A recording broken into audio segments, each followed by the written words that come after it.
Morning, Jan. Yeah, hi, good morning. Good to see you. Good to see you. Are you at home or where are you? I came to the office. I have Okay. my dogs get kind of noisy in the morning. Okay. Escape the dogs. Yeah, and my son has my office. I'm on the dining room table. The dogs are out there. It's just kind of like, okay, I'll go to the office. So I think someone said the other day, it's interesting to see so many bedrooms throughout the world these days. I know it's interesting to see people's homes and to see what animals, their cats, their kids, their dogs. What they have on the wall. What they have on the wall, their paintings. It's like, oh, that's really nice. I like that. Hi, Ria, welcome. Glad that you could make it. Hello. Yeah, I'm really glad that you're here now a little bit beforehand as well, because I just tried our joint, the Google Docs, and it did not work, the link. Okay, can you find the folder? Can you find the folder with yeah, I have the folder here, but it just didn't. It says like it comes a message that it's an error 404, that it doesn't find the page. Okay. It sounds like something that I cannot really fix. Would you be able to yeah, but I would just write the notes like in a regular Word document and then send it to you after the meeting, if that's okay. Yeah, that's fine. Okay. I may at some point in time ask you to share it on the screen. We may want to take some notes on the group together, and maybe you can help with that. Okay, I try, because I'm on Zoom with my iPad, which is like on the side, and then I'm writing on my laptop, so that these two are not connected to each other. Yeah. But I'll type everything that I can, and then good. Yeah, so you can be sure of that.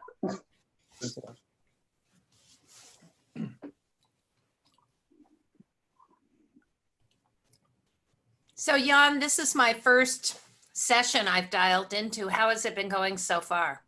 I have only attended part of session 1. Then I've been at the poster sessions and some of the, seen some of the recorded introductions.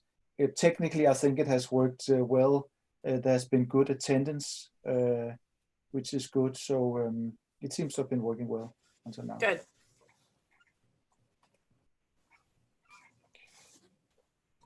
Let me just share my screen. Agenda.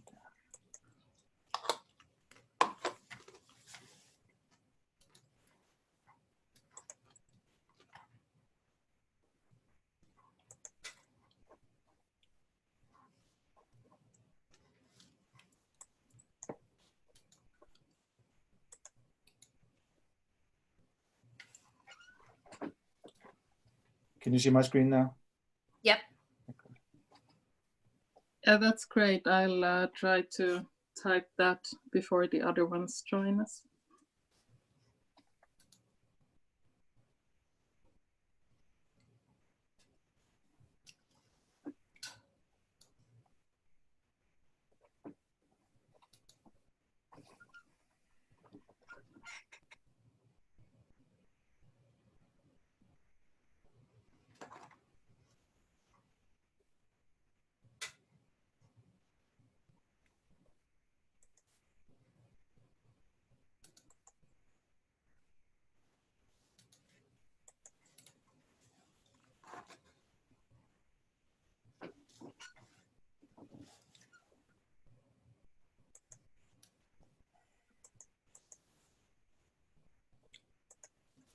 Let me just try again, Ria, to share the folder with you.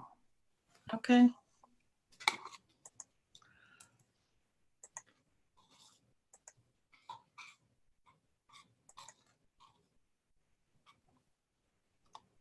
Do you have your Google account yourself, or? I think I should. Okay.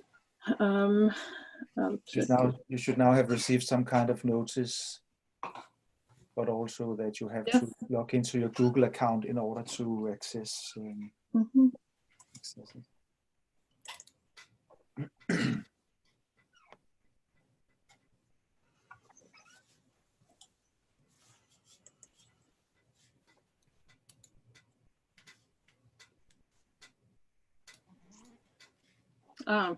Now it seems to work. Meeting note session 1. Yeah, exactly. Okay. Cool. Oh yeah, perfect. Now it worked. Yeah. Thank you. Good. Hi, everybody. Yeah, hi, Egg. Welcome. Thank you very much. See you. Jan, one quick question. Is there a session later today from whatever? There is the way the summit is organized is that there is a number of, you could say, concurrent individual working group sessions. But in addition to that, there are some what it's called cross-cutting sessions, joint sessions, and we have one later today, 8 to 9:30. I'm not. We've not made any specific plans for that session. The idea is that other working groups can come and join this working group, and we can have a dialogue. But we have not made any particular structure for that. My idea is to start the session and then summarize the talk that we have had today. But as such, that session is not going to you could say progress our work. It's more to have the interaction, the dialogue with the other Yeah. working groups. Okay. So please Thank you for clarification. yeah, please feel free to join the session. But the main sessions are the 4 ones outlined. Yeah. Thanks a lot. Yeah, you're welcome.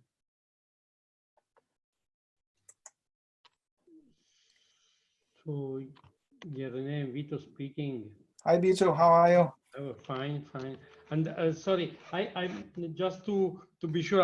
I'm sorry I come later. I don't know. It's now half 4, but about the agenda I discarded by the website apparently is is not completely in alignment with a program that I find on the web page. So tomorrow morning there is another section. Is correct? Yes, we have 2 sessions tomorrow, the one starting very early and the other one very late in the day, yes. But both devoted to the same topic. So eventually I can participate to the work group 1 in the morning and participate in the afternoon to the work group 5. Yes, we have, working group 5 has 2 sessions tomorrow, European afternoon. One at 6:30 our time and one in 11:30 in the evening our time.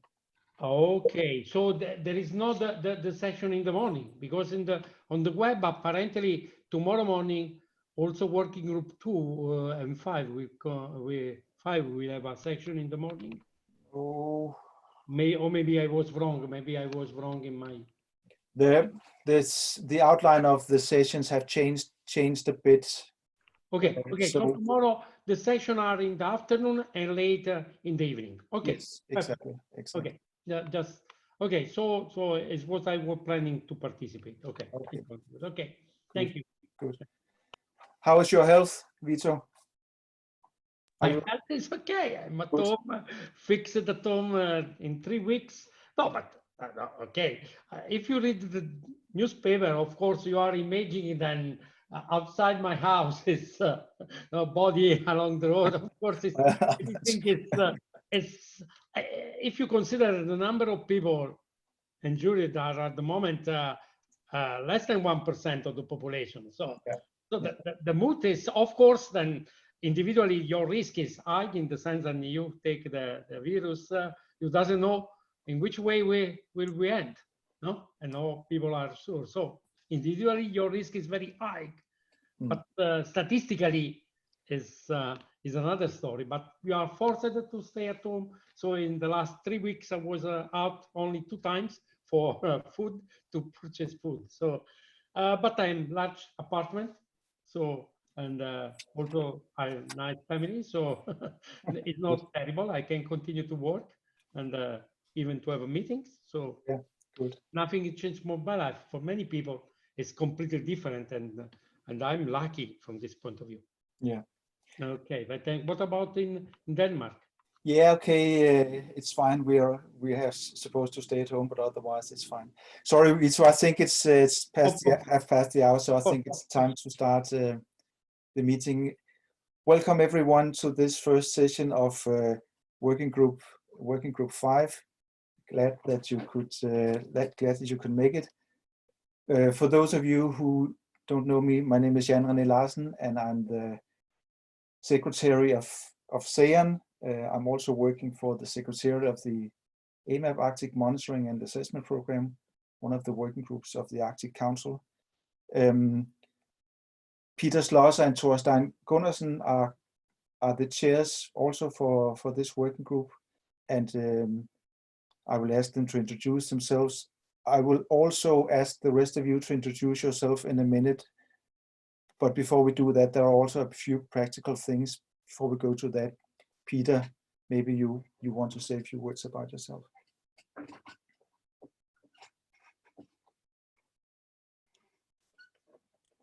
Okay, so I gather we are at the introduction piece. So I'm Peter Schlosser. I'm at Arizona State University since about 2 years. Many of you still connect me, and I see that when people write to me that I'm at Columbia University. I spent 30 years there, but that part of my career is behind me. I have been part of the summits since their inception in 2013 in Vancouver, and I'm co-chair of the overall steering committee and co-chair of Working Group 5. Thank you, Peter. I'm not sure if Thorstein Gundersen is with us. Yeah, I didn't see sure. his... Thorstein. And oh, there he is. Yeah, maybe Thorstein, you will also want to say a few words about yourself. Hello, my name is Thorstein Gunnarsson. I work for Icelandic Center of Research, Rennis, and I am co-chair of the organizing committee for the AOS and represent the local organizers. And I'm also co-chair this working group with Peter and Jan René. And as a part of the local organizing team, I'm of course sorry that you could not come to Akureyri, but I'm also very pleased that the AOS summit is proceeding very well online. I was attending the poster session just some minutes ago, and it is the first online poster session ever I have attended. And it was a very pleasant experience. The problem with earlier poster sessions I have attended is that I usually become very unfocused on these sessions. I don't know where to go, but in this framework, I had only one poster to look at the same time. So this was much more rewarding experience for me than earlier poster session. So we are making progress despite the circumstances. So I hope we will have a good start here with the breakout session. Thank you, Thorstein. For the practicalities, we for the monitor and the technician. I'm not sure if we have the chat monitor with us, but there is a piece of text that tells us something about how to do these these sessions. I'm not sure if the chat monitor is with us and can help us with that. But if the chat monitor shows up, I'll pass the token to the person. There is a script here about how to do the different things. I'll simply put a link to that into the chat box, and you can study it. I hope you've all found the chat window. That will be our way of communicating through the session, and it will also be. I should encourage you to introduce yourself through the chat box. Please write your name and your affiliation, your interest into the chat box, and we'll record it through this. We are recording this session not to you, and it will be stored and be available after the sessions, simply so that we all have an opportunity to give questions and answers. I would also like to introduce today Ria Adams, who is our rapporteur. Ria will make notes through the session in a joint Google Doc document that will be accessible to all of us afterwards, and it will be used as a basis for the output of our workshop. I would like to say a bit more about the structure of our work. A total of 4 sessions have been planned. You should all have gotten access to a link where the agenda for each of these sessions are available. We'll have a session today, we'll have 2 tomorrow, and then the final one on Thursday, where we'll formulate our findings and recommendations. In addition, later today, we'll have a so-called joint session. This is where other working groups can enter our session and have an exchange of view. So with us, we've not planned any particular structure for these sessions, and you're all free to join. But my plan for the joint session later today would be that we will simply summarize our discussions today. The AOS has some overall goals and some specific charges to each of the working groups. And if you have seen some of the introductory presentations or seen some of the other things that have already happened, you may have gained some insight into what the expected outcome of the AOS is, and what specifically our working group is meant to do. But just in order to refresh our memories and get the overall picture, we have today, first of all, invited Sandy Starkweather from NOAA, the SAON chair, to tell us more about the underlying ROACH process, which is driving the Arctic Observing Summit, and specifically the charts for the Working Group 5. And after that, we have invited also a couple of other speakers and to set the whole work into our framework. But before we do that, as the first speaker, I would like to welcome Sandy Starkweather to share with us the ROACH process and the charts for the group. Sandy, I'll make you presenter. We haven't discussed this, but if I make you the presenter, we can see your screen. Is that the way we should do it? Yep, that's perfect. And you want to keep this inside 10 minutes or so, is that right? Something like that. Okay, could I just see a quick show of hands on the participant list? Would you please raise your hand if you've got a chance to look at the keynote, and that'll help me be a little more efficient if I feel like most people have seen it. And if not, there is a longer version. Thorsten's raising his regular hand, the old-fashioned way. There is a longer version, of course, on the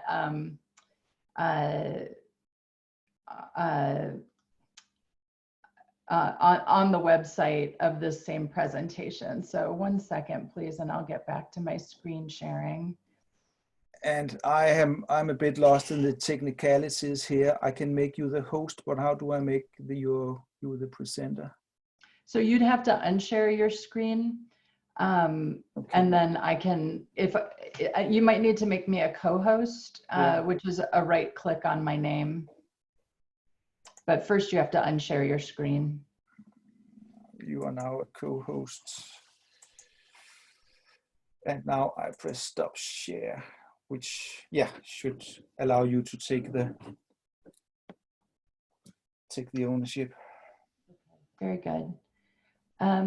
Okay, so everyone can see my screen now? Yeah.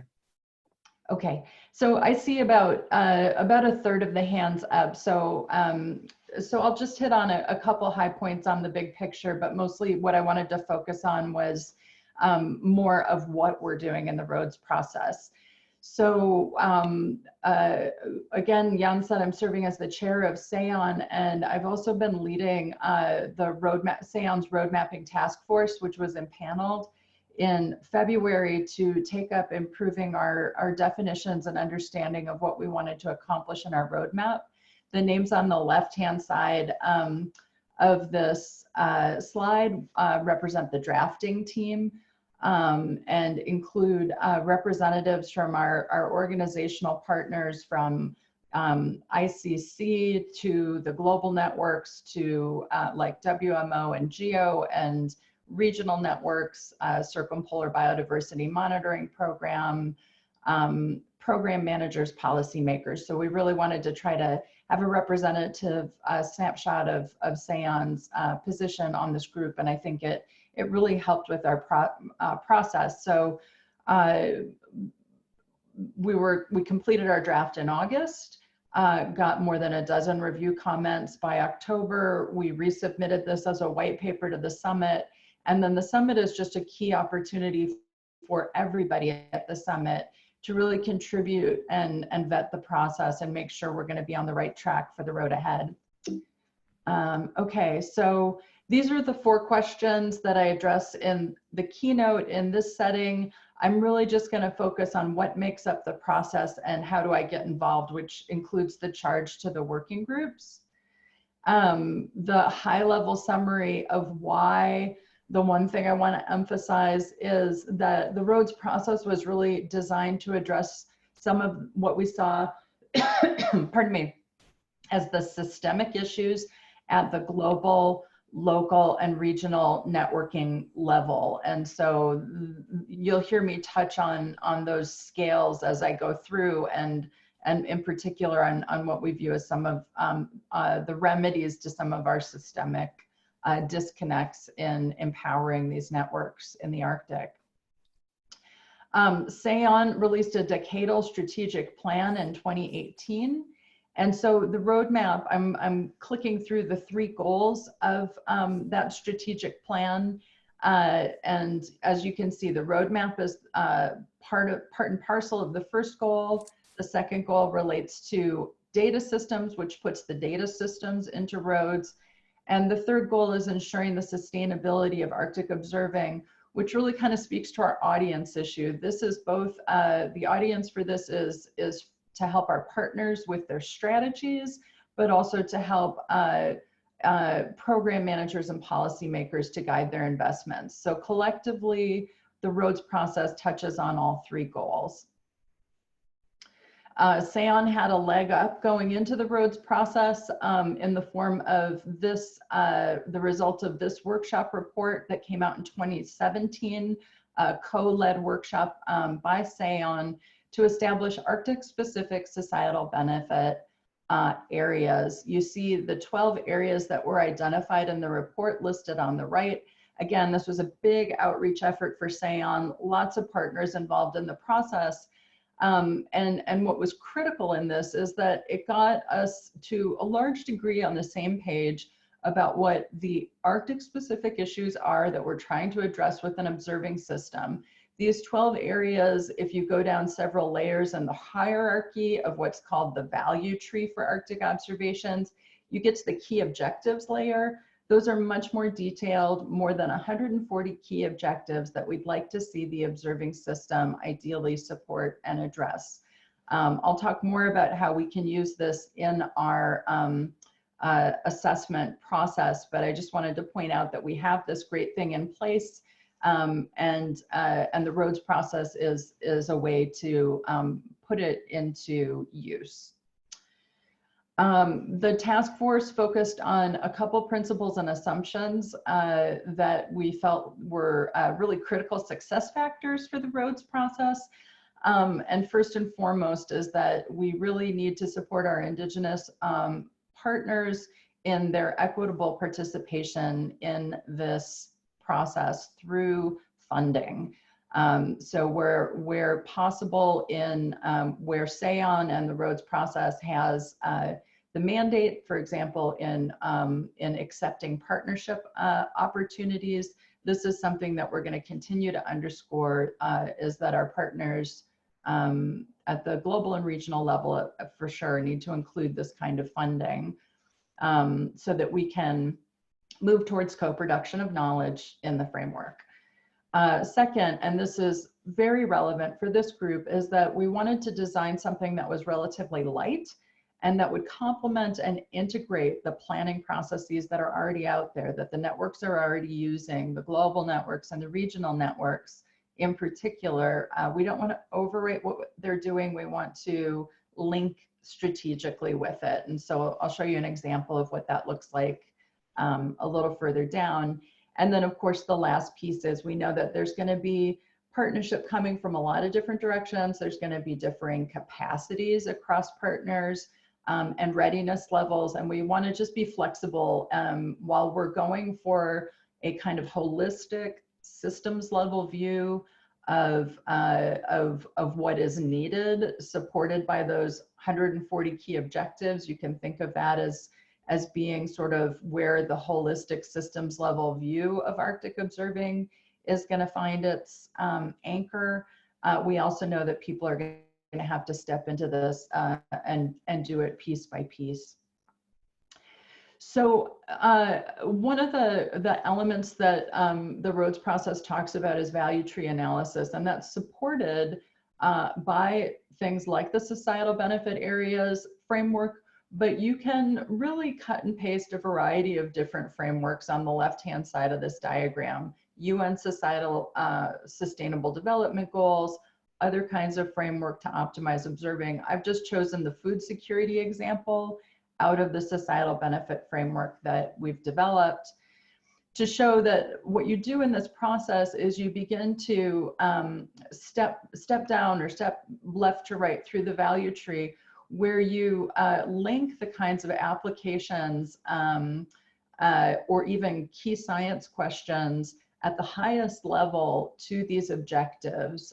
These are the kind of user end service products or the big synthesis roll-ups.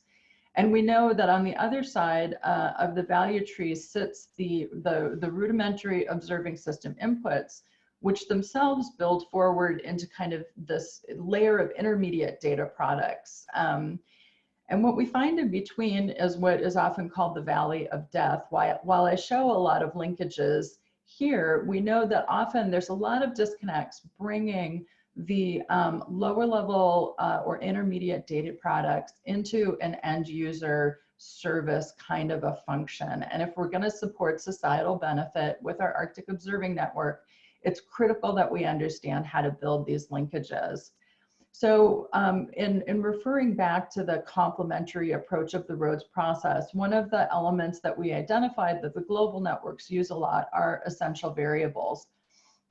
And so what we see in an essential variable approach is that it gives you sort of this planning layer, this interface layer that sits between the intermediate products and the applications in order to help communities of practice work on kind of bite-sized pieces. So in an essential variables framework, and variable is kind of a misnomer, these tend to be big buckets, things like sea ice or ocean heat content or benthic abundance. These are broad categories where a diverse community of practitioners can come into connection with each other to better translate the societal needs into observing system requirements and data system requirements, and to develop the implementation strategies to support both. So for those of you for whom this is rather a new concept, I just want to tick off sort of the three things that we see being part of the roads process in the variables. identifying them based on their criticality to delivering Arctic societal benefit, developing requirements under those highest priority variables, and then developing implementation strategies.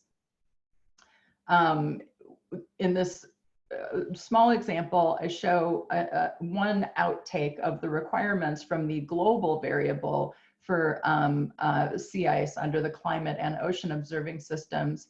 And what you can see is that through the global lens, climate is often driving the scale of our observations, particularly in this case, the spatial scale of the observations, because they're looking at the societal benefit factor of climate, and they don't need the fine scale. But if you look at more Arctic specific issues, Arctic societal benefit, we want to also shift the focus down to shorter time scales, smaller spatial scales, to support the kinds of products and services that are critical to communities in particular. When we think of, so this is kind of the requirements short statement. When we talk about implementation strategies, there's some compelling examples through things like the SAON network, where they're looking at how you integrate from the satellite level all the way down through the human observer in your implementation strategies.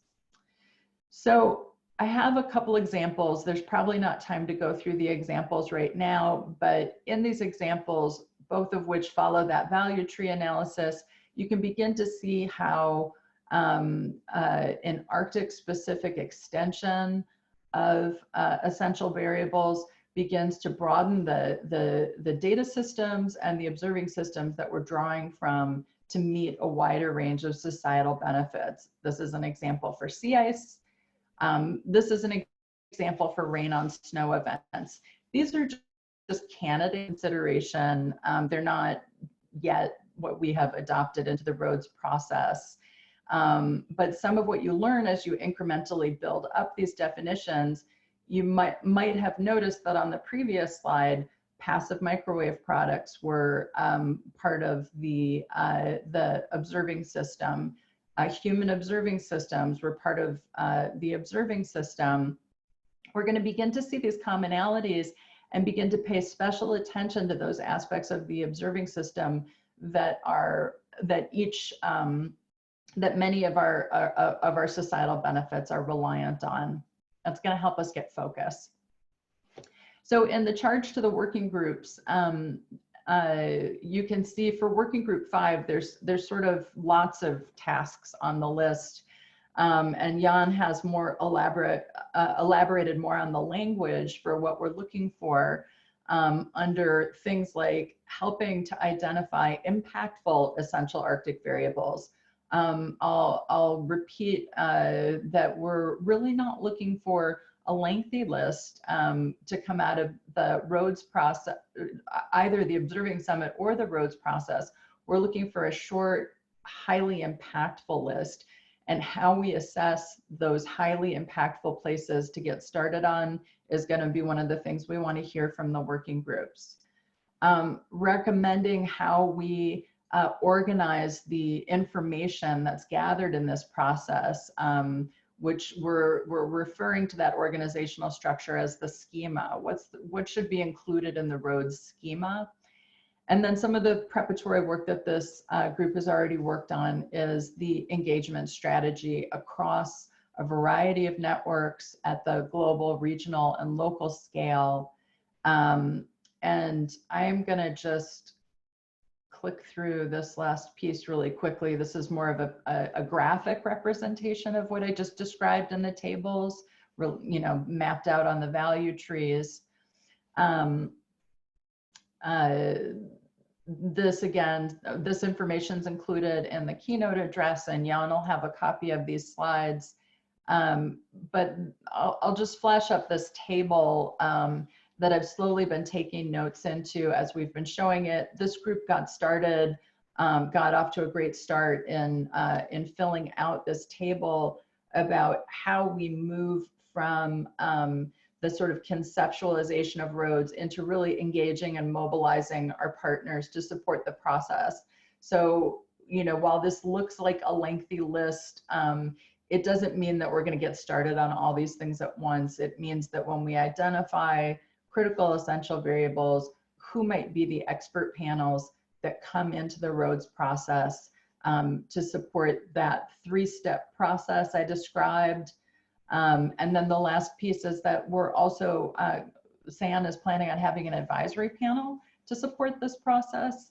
And we're looking to each of the working groups to make recommendations for not who specifically necessarily, but what kinds of considerations we should take in the advisory panel in terms of balance and representation and such. Okay, so I will leave it there, and thanks for your time.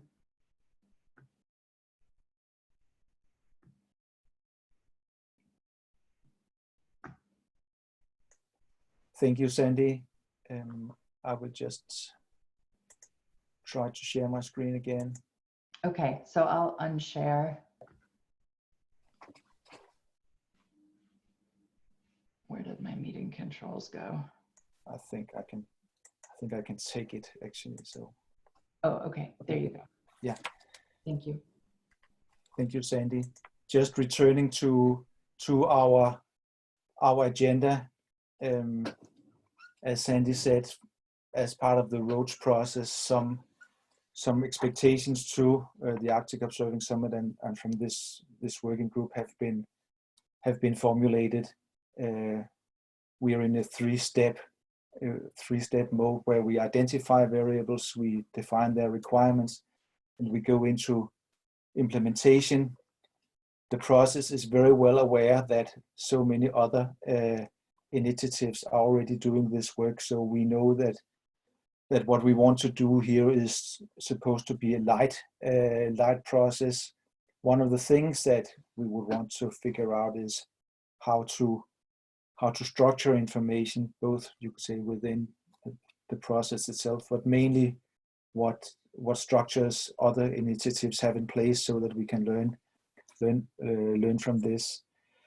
And through the sessions today, we would like to discuss overall the process for assessing essential variables in the context of societal benefit areas and how to define requirements, understand that process for the upcoming process, but do it in an informed way, i.e. learning from other initiatives.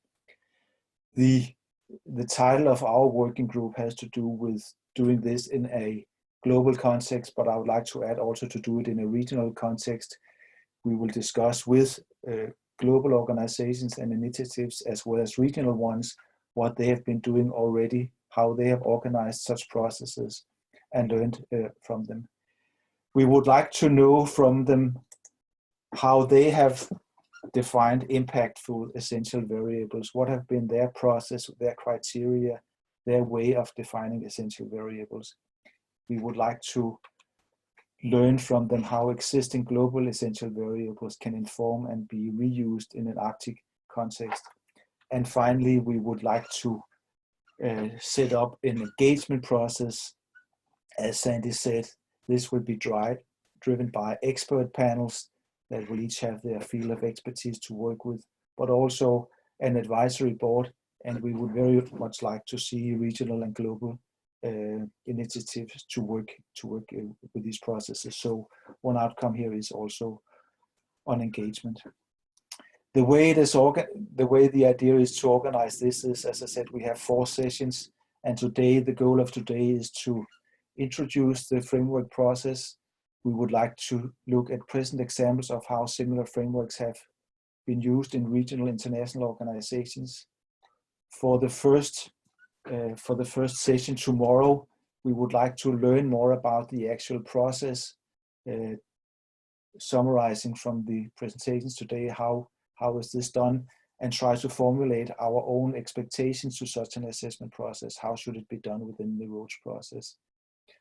The second session tomorrow will be about knowing a number of regional and global initiatives. How can we invite these to work within the roads process? And then finally, on on the last day in the morning of the 2nd of April, at least our morning here, we would formulate our findings and recommendations to be put into the final statement from the summit.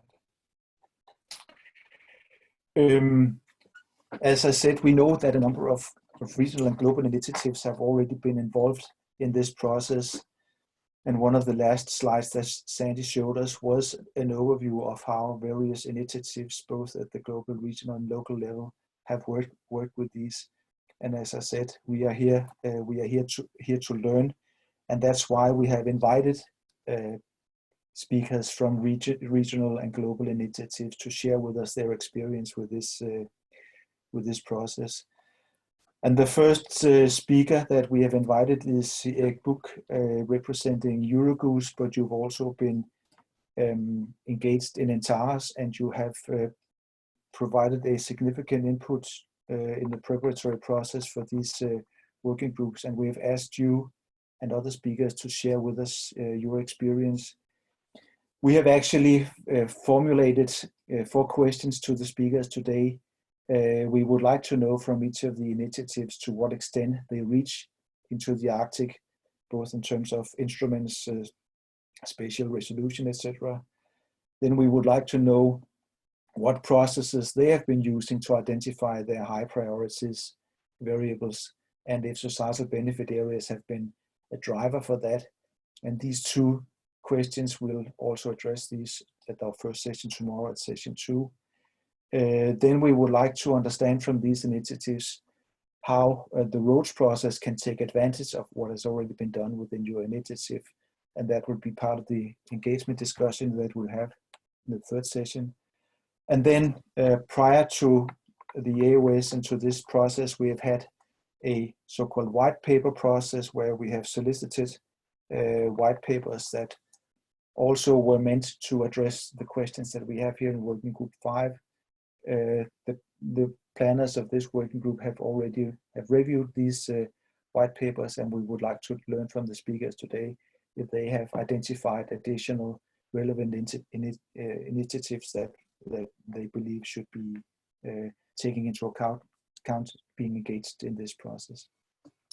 But again, Erik Buch from Eurogoose and Antares, I would like to make you the presenter, and let me see if it works.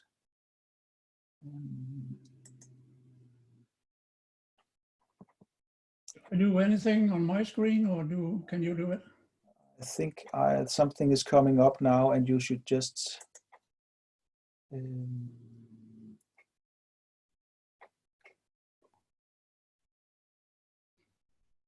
again, Sandy, once you're a co-host, then you simply press the share button, don't you? I tried. Sandy, yeah. There should be a share button at the bottom of the screen that you can press. I did so.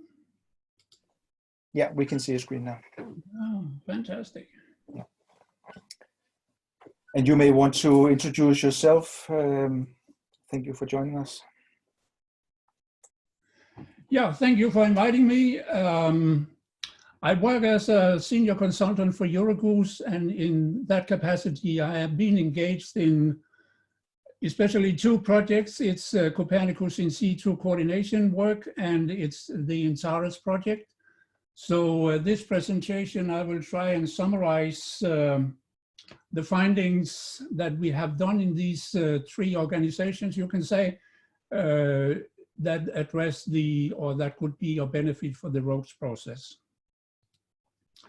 So the first step is requirements, because the word requirements is used in different aspects. The first one is saying user requirements. There are users requiring information, services, products, and so on. And then there is below that, there is a service provider that is going to deliver that. So, and examples of user requirements, here's a list, and I could have taken the SAON, societal benefit areas as well. The thing is how experts or the production system translates these requirements into a production line. So the first step is to really identify which phenomena, which variables are essential to focus on. Then if it includes modeling, then we have to define the modeling resolution. We need to define which data, how we get the data, whether it's remote sensing data or it's in situ data. And included in that, there is the second use of requirements, namely the requirements for the data here, meaning resolution in time and space and quality and timeliness and so on. But I will return to that. Both in TARAS and Copernicus, there have been exercises to identify the essential variables for the Arctic region within different thematic areas like meteorology, atmospheric composition, ocean, and cryosphere. That's the main thematic areas we have focused on. And in TARAS, we have published initial requirement report where we have addressed these issues. And in Copernicus, we have taken a step further because we have established what we call a Copernicus in situ data information system, which is really a kind of a database where we both have the Copernicus products, and linked to that, we have the requirements for data.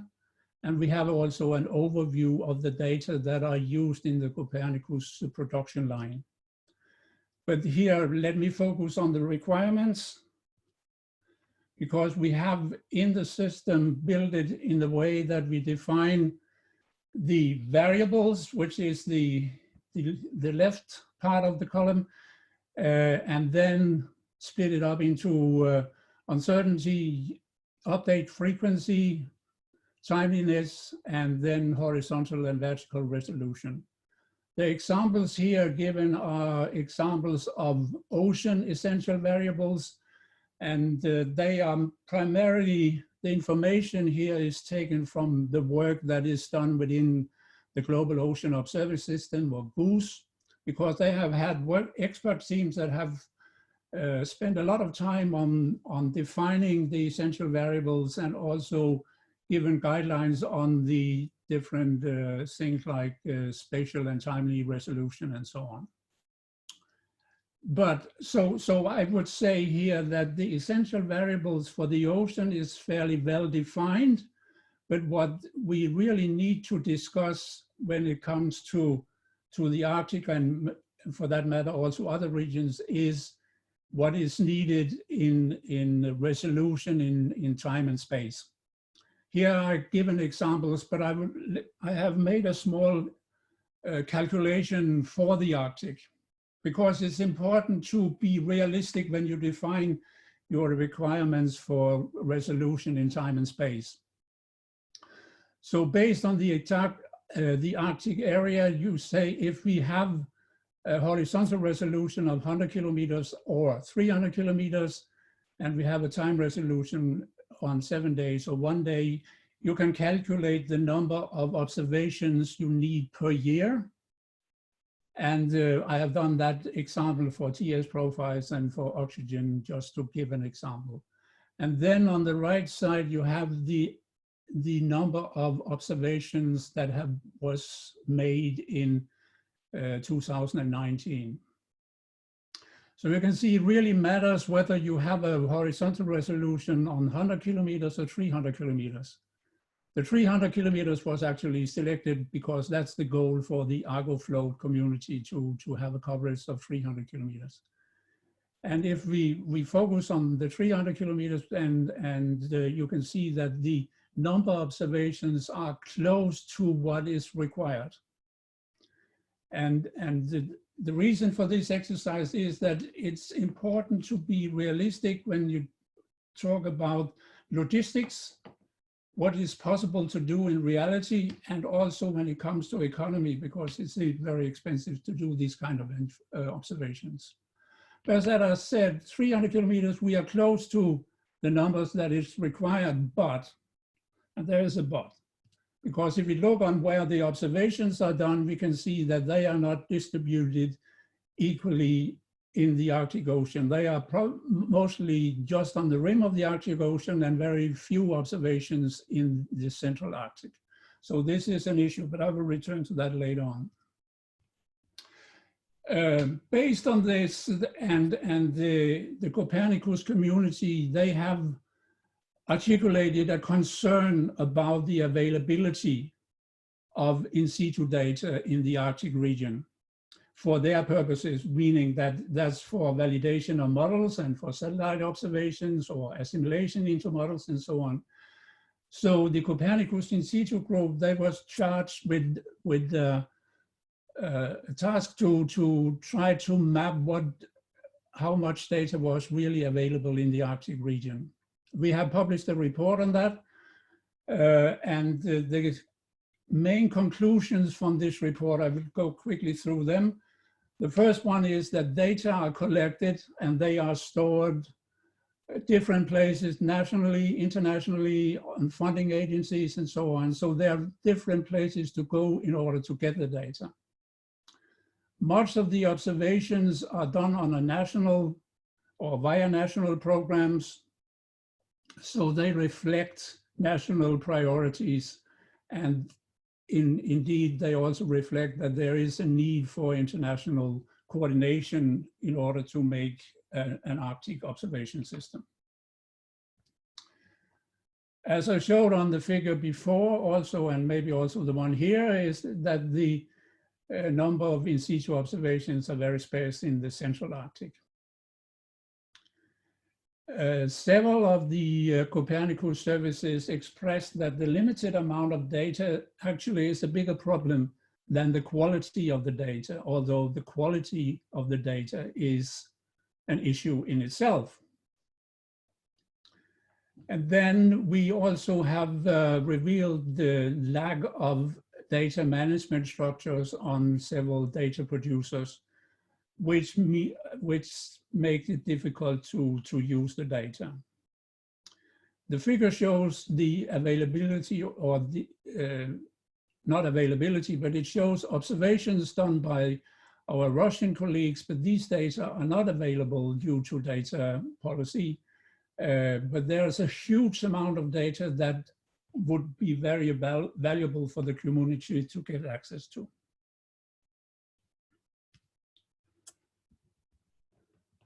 Then in the Arctic region, communication facilities is a problem in itself. So it's a problem to get near real-time data, or can be a problem to get near real-time data for operational purposes. And technology is an issue, especially in the Arctic. We need robust technology to cope with the harsh environment there. So this is kind of the general conclusions from this.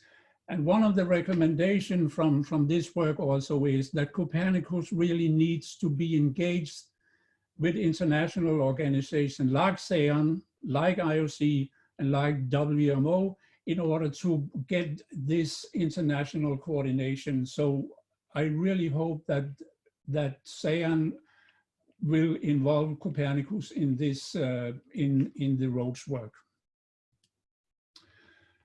When we have the requirements and we have the availability of data, we can make a gap analysis. The requirements was not that clearly, or have not yet been that clearly defined.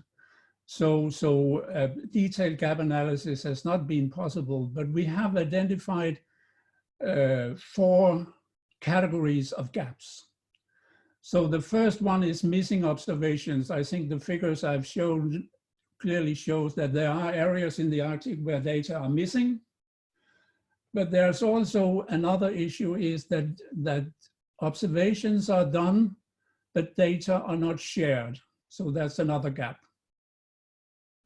Why they are not shared? There can be different reasons for that. Is data policy, it can be lack of data management structure, it can be science projects where scientists want to analyze and publish the data before they are released and so on.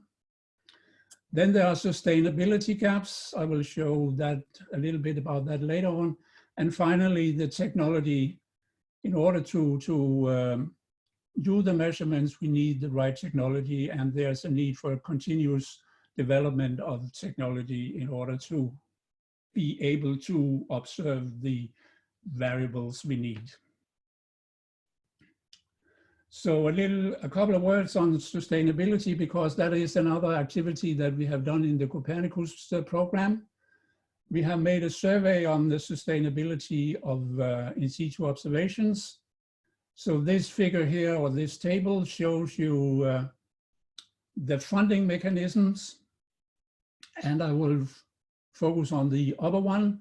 Institutional funds means that observations are paid by institutions' annual budgets. And you see the differences between ocean meteorology and atmospheric composition.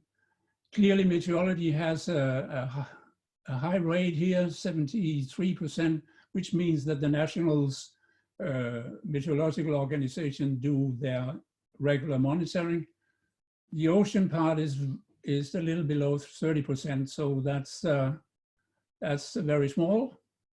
The remaining funds are mainly coming from different research-oriented funds, whether it's national or regional or international. For Europe, the international means EU funding. So the sustainability, we see the other one is solved today and no problems foreseen in the future, means that this is sustainable networks.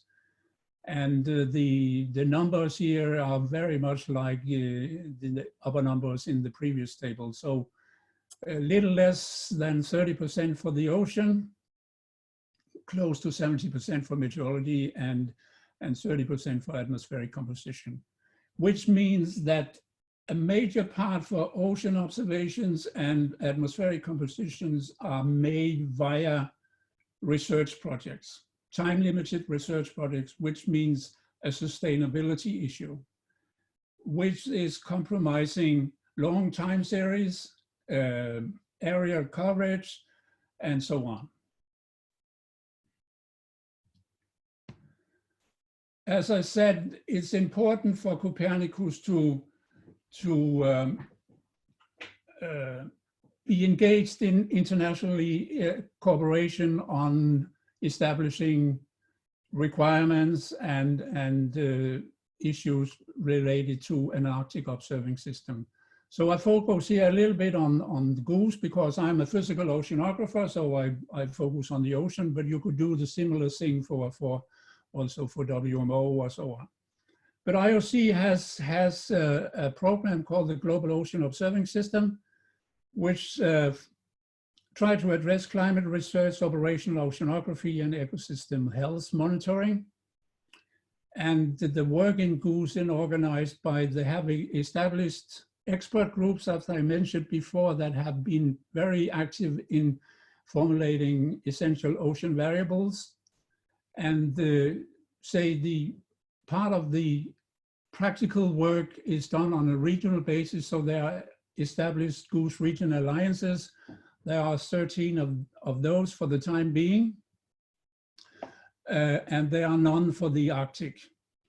So, and there have been 2 white papers or statements, which I have reviewed, suggesting an establishment of an Arctic GOOS, which we from EuroGOOS side totally supports. Actually, we have in EuroGOOS promoted this idea since 2015. I was chair of EuroGOOS at the time, and I started this dialogue with IOC. And the survey we did together was showing that the countries around the Arctic was positive to the establishment of an Arctic GOOS, but Russia was against it. And since IOC works by consensus, it's not possible for them to establish an Arctic GOOS without having all members approving it. At the time, I suggested an idea to say that those organizations that are already active in the Arctic, meaning IOS, the Canadian IOS and Eurogoose, we could make a kind of a memorandum of understanding to start this process. And IOC management was positive to that idea. So maybe that's the way forward. Or maybe time has changed a little bit, so the idea is more mature. But we have in Eurogoose prepared a small policy brief on this, which is intended to be presented at the Arctic planning meeting for the Decade of the Ocean. It was a meeting planned to take place in Copenhagen in May, but now being postponed.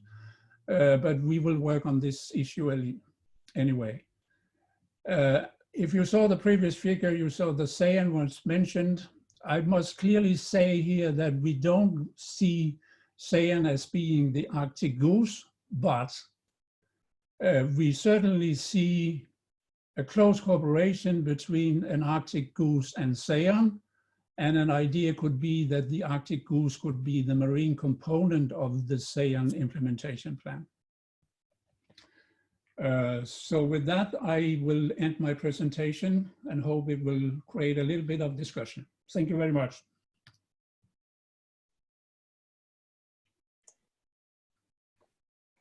Thank you, Erik. I'll just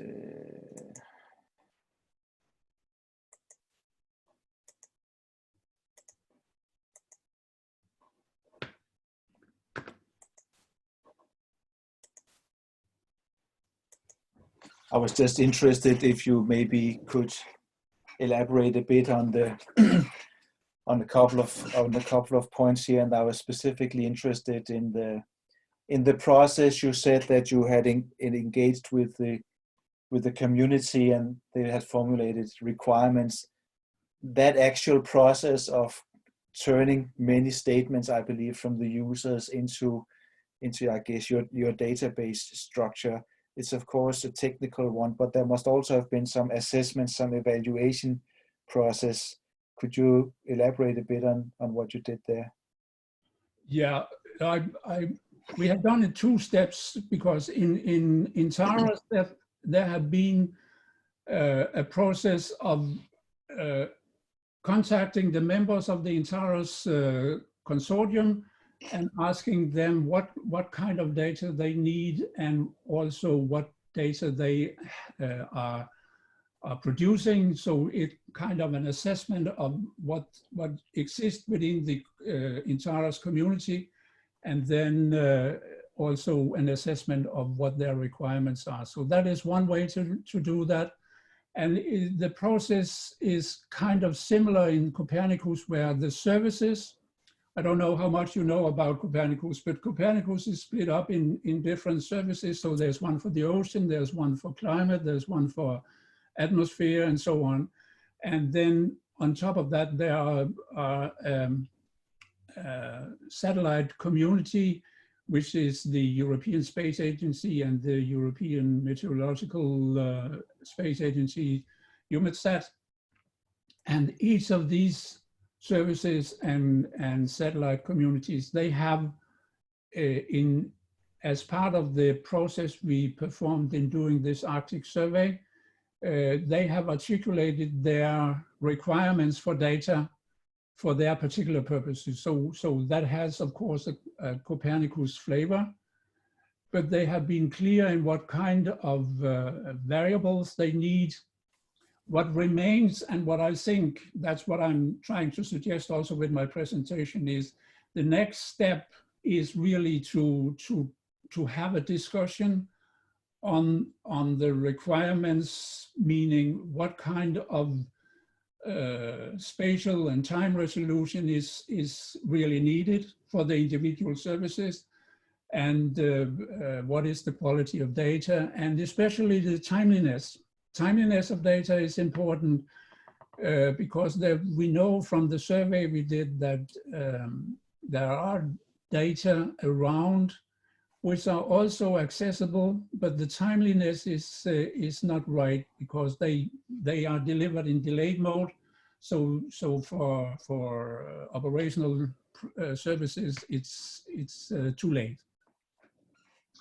So the need for variables is fairly clear, but the discussion on the resolution in time and space is really needed and very important.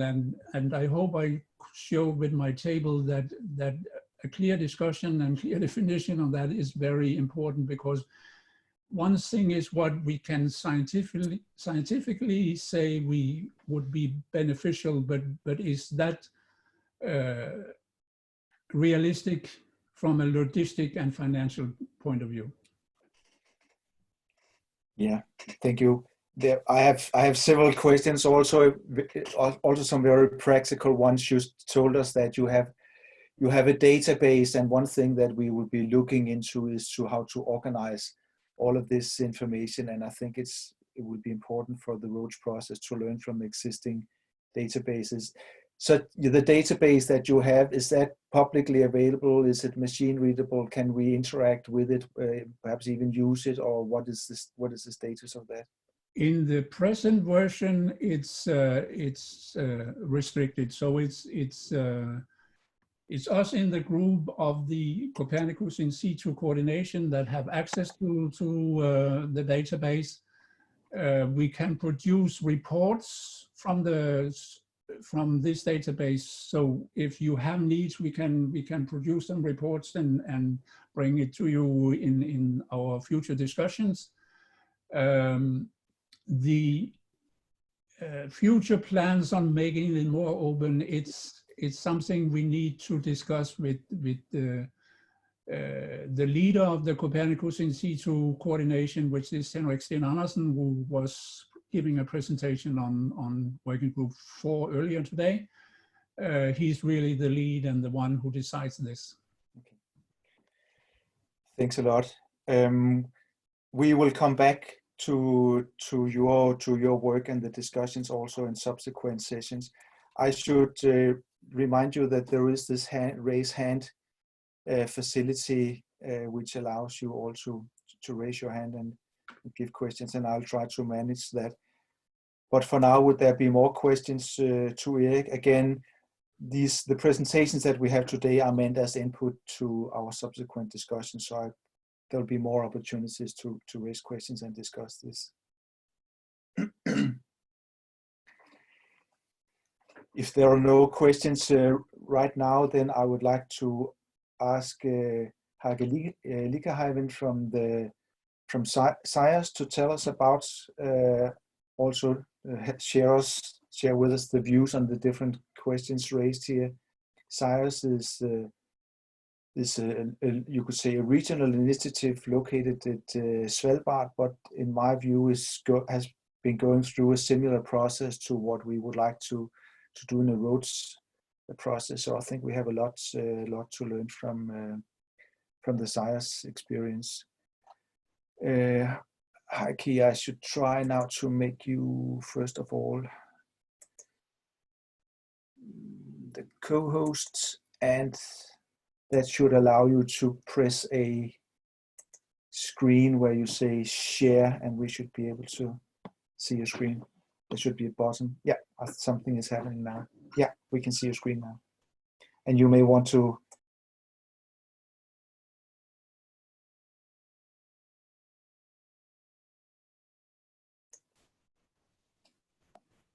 Heike, you may be muted. If you can please, no, introduce yourself. I'm not muted, but Okay, good.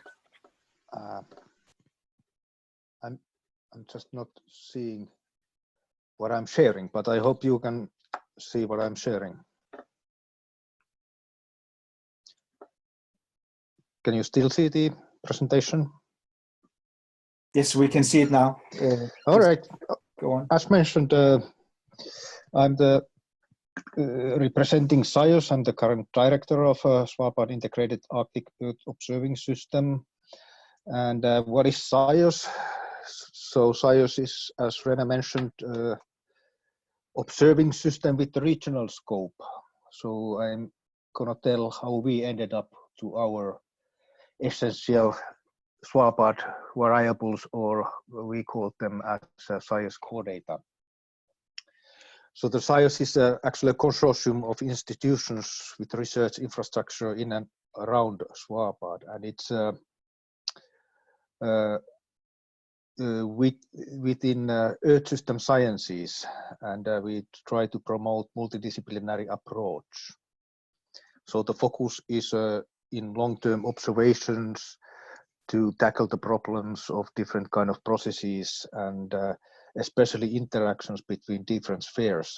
So SAOS has an holistic approach, so we are covering everything within Earth system science from the bottom of the sea to the top of the atmosphere. And we have currently 24 institutions and members from 9 different countries. So there are a variety of types of SAOS data. There is historic data, long-term monitoring or observing data. Then we have a so-called access call data, which is data that comes through the SAOS access call, where we support access to different stations and fieldwork. Then there are single field experiments and so forth. So there is variety of data, and we should decide how we defined what is core data from this set of variables or data. So what we did first, we set up a criteria for SAOS core data, or SAOS essential variable.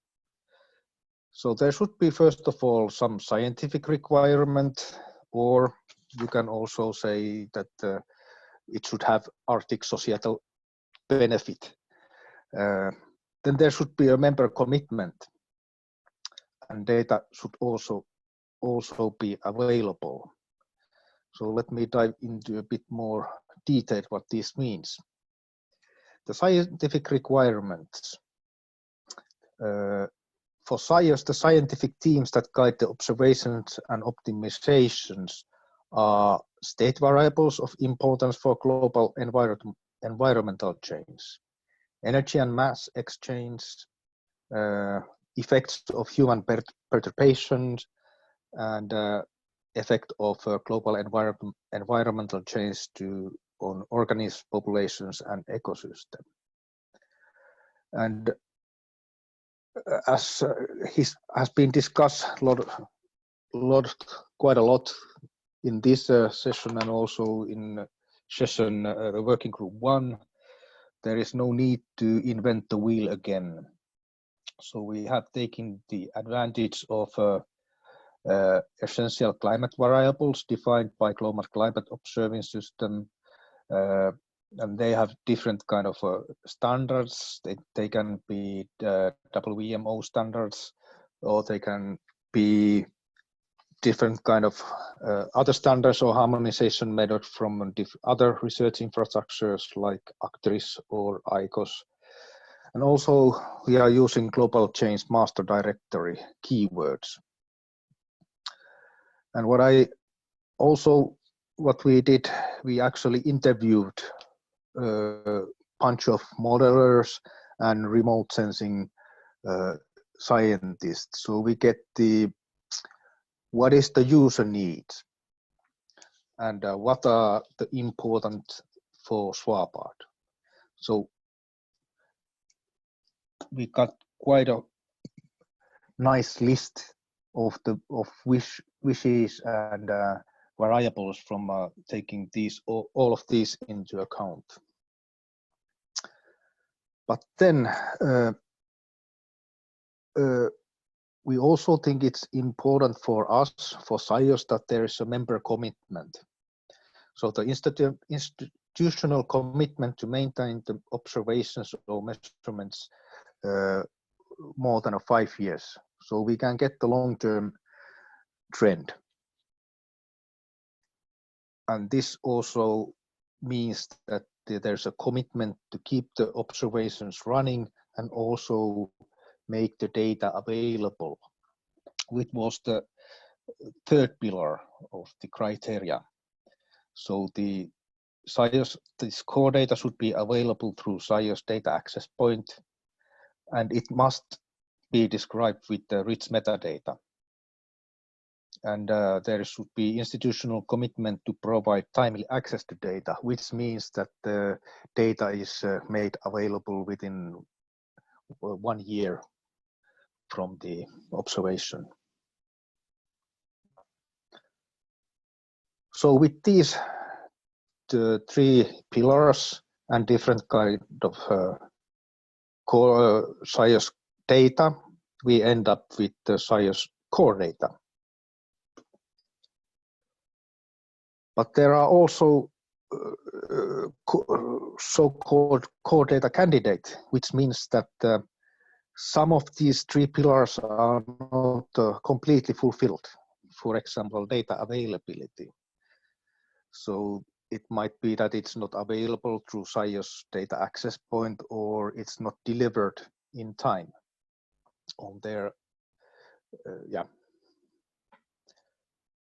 So with this kind of a procedure, we ended up for the very first set of SAOS core data.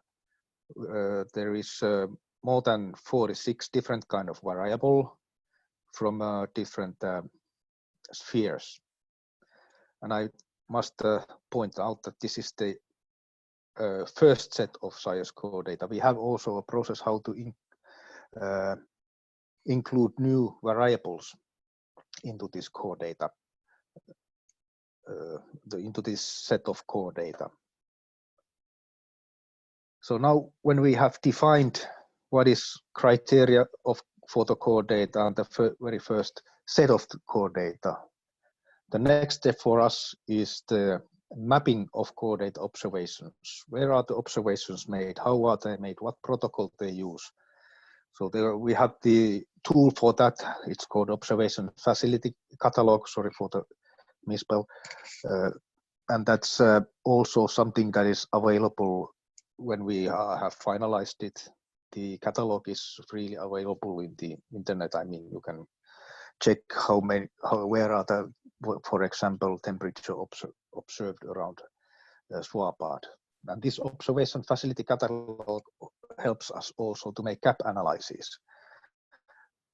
And with that, we can come to optimization of the observing system. So we are using existing and new observations or measurements, and we are using new methods and new technologies to make these observations. And we end up hopefully also to reduce the environmental footprint, footprint of observations. Yes, I think that was all I had to say for the moment.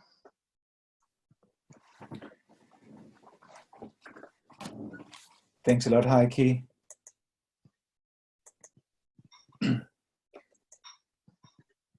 Again, returning a bit to the questions, when the roach processes would be kind of initiating this process for identifying the impactful and high priority variables, and I think you've outlined the process. I'm still again a bit interested in, and then you could say the practical things. Would some of this reside in an existing database that is accessible, that we can extract information from, or even use as the roach structure, or what is kind of the technical framework structure around your process? Yeah, the thing is that SAOS doesn't have its own database, so we are using distributed database approach. So we are harvesting data from different databases like Pangea, Niru, and so forth. So, but that just means that if the data is accessible through our data point, it should be also accessible by others.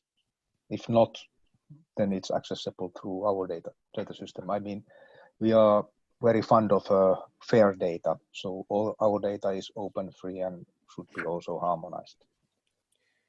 Yeah, I was of course also not only interested in the data as such, but more the process. We are talking about that, defining requirements, resolution, the assessment process. Do you record any of that in a centralized way, or is that also, you could say, the countries that have the requirements data, the metadata around your essential variables? So how is that structured? The metadata is harmonized with all the SIOS data. And you remember, did you ask about temporal and spatial resolution? When we saw Erik Book, they had presentation, they had requirements formulated as temporal resolution, etc. If you have something similar, and if that is structured somewhere, or yeah, that's something that's a good question. I mean, the regional approach is a bit different, so that's part of the optimization. How many observations do we need? And that's the process ongoing. Yeah. So there are a lot of variables that you need only one point in Svalbard, like CO2 concentration, absolute concentration. So, and then there are different like fluxes that you need many places to observe them. Thanks a lot. Would there be questions to Heikki?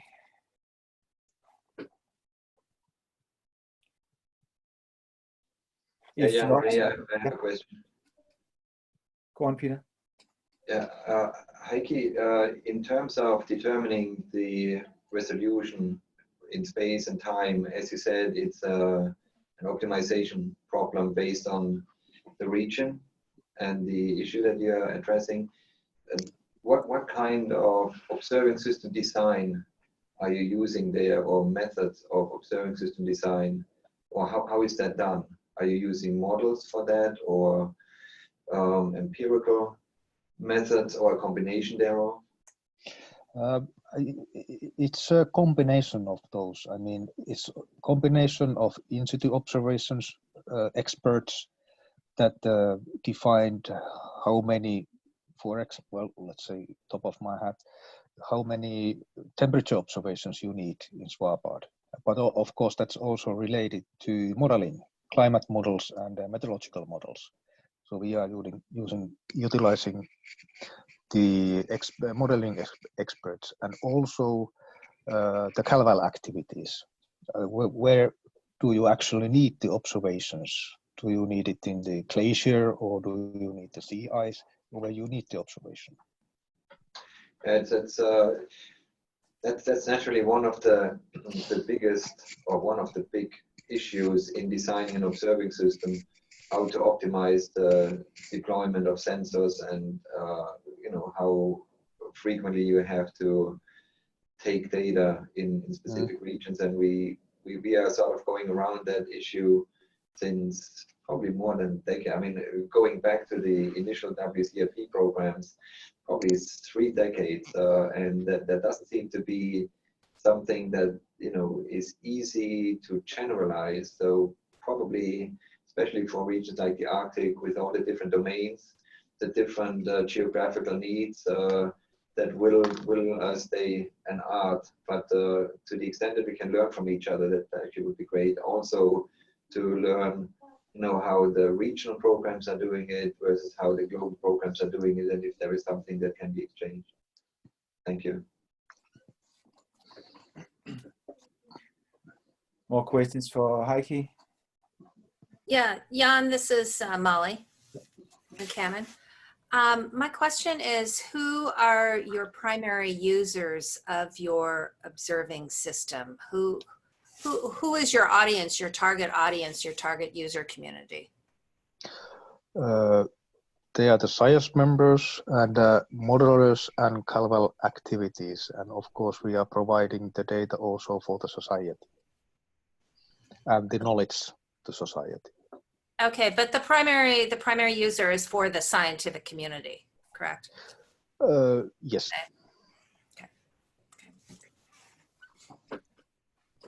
I believe it's fair to say you have this layer of what you call national commitment or national interest. The structure of the observing it's Svalbard is that different nations have their programs, and that's, I guess that drives a lot of what are the requirements to and the output of what you're doing.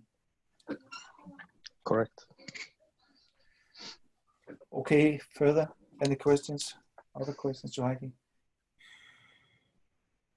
If not, then I would like to introduce Molly McCammon. Start by making you the co-host. Stop sharing.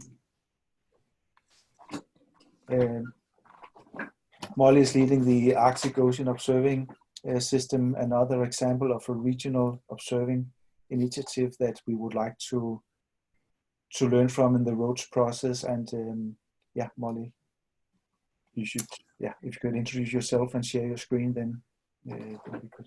Okay, share. Yeah. Yeah. Can you see it okay? Yes. Okay.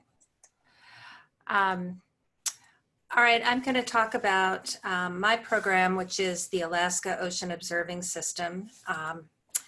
And the questions, these are the questions that we were asked to address. To what extent do we reach into the Arctic? What are the processes used to identify high priority variables? How can we take advantage of what has already been done at AOS, and looking at the white papers? So the Alaska Ocean Observing System is part of the Integrated Ocean Observing System. This is a U.S. federal interagency program housed within NOAA. It has a national program office and 11 regions. We are connected to Goose. You can see in the map here, this is the region of AOS, the Alaska Ocean Observing System. Our mission is to increase observing and forecasting capacity. And you can see we are right across from Russia, and we are adjacent to Canada here, and then also Canada here. Our coastline extends for more than 6,000 miles, which is a distance greater than all of the other US coastlines combined.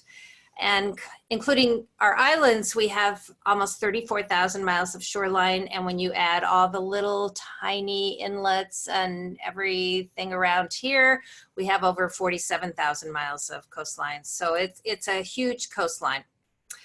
So the US Arctic is, the definition of the US Arctic doesn't go with the Arctic Circle. It's actually from the Aleutian Islands north. So we have the Bering Sea, the Northern Bering into the Chukchi Sea, and then the Beaufort. So it's a huge region. Our approach, we have been in business for 17 years. Our approach is to be stakeholder driven, science-based, policy neutral, and non-regulatory. And when we started, we had the whole goal of filling all the gaps, but because of that coastline, remoteness, lack of roads, power, internet, it's impossible to fill all the gaps. And in fact, we are one huge gap in Alaska. So partnerships and leveraging with other programs is really the key to doing anything here. And our focus has been on end products, not as much on individual variables. So from the very beginning, as I said, we are stakeholder driven. So what that means is we start with stakeholder concerns, and we have a very extensive stakeholder engagement process. And what are the issues that people are concerned about? What decisions do they make, and what information products do they need? A lot of it is nowcasts and forecasts, future scenarios, ecosystem assessments, long-term trends. And then from there, we go to what observations are needed. The observations and the data goes into our data center, and we have all of the data piece of this.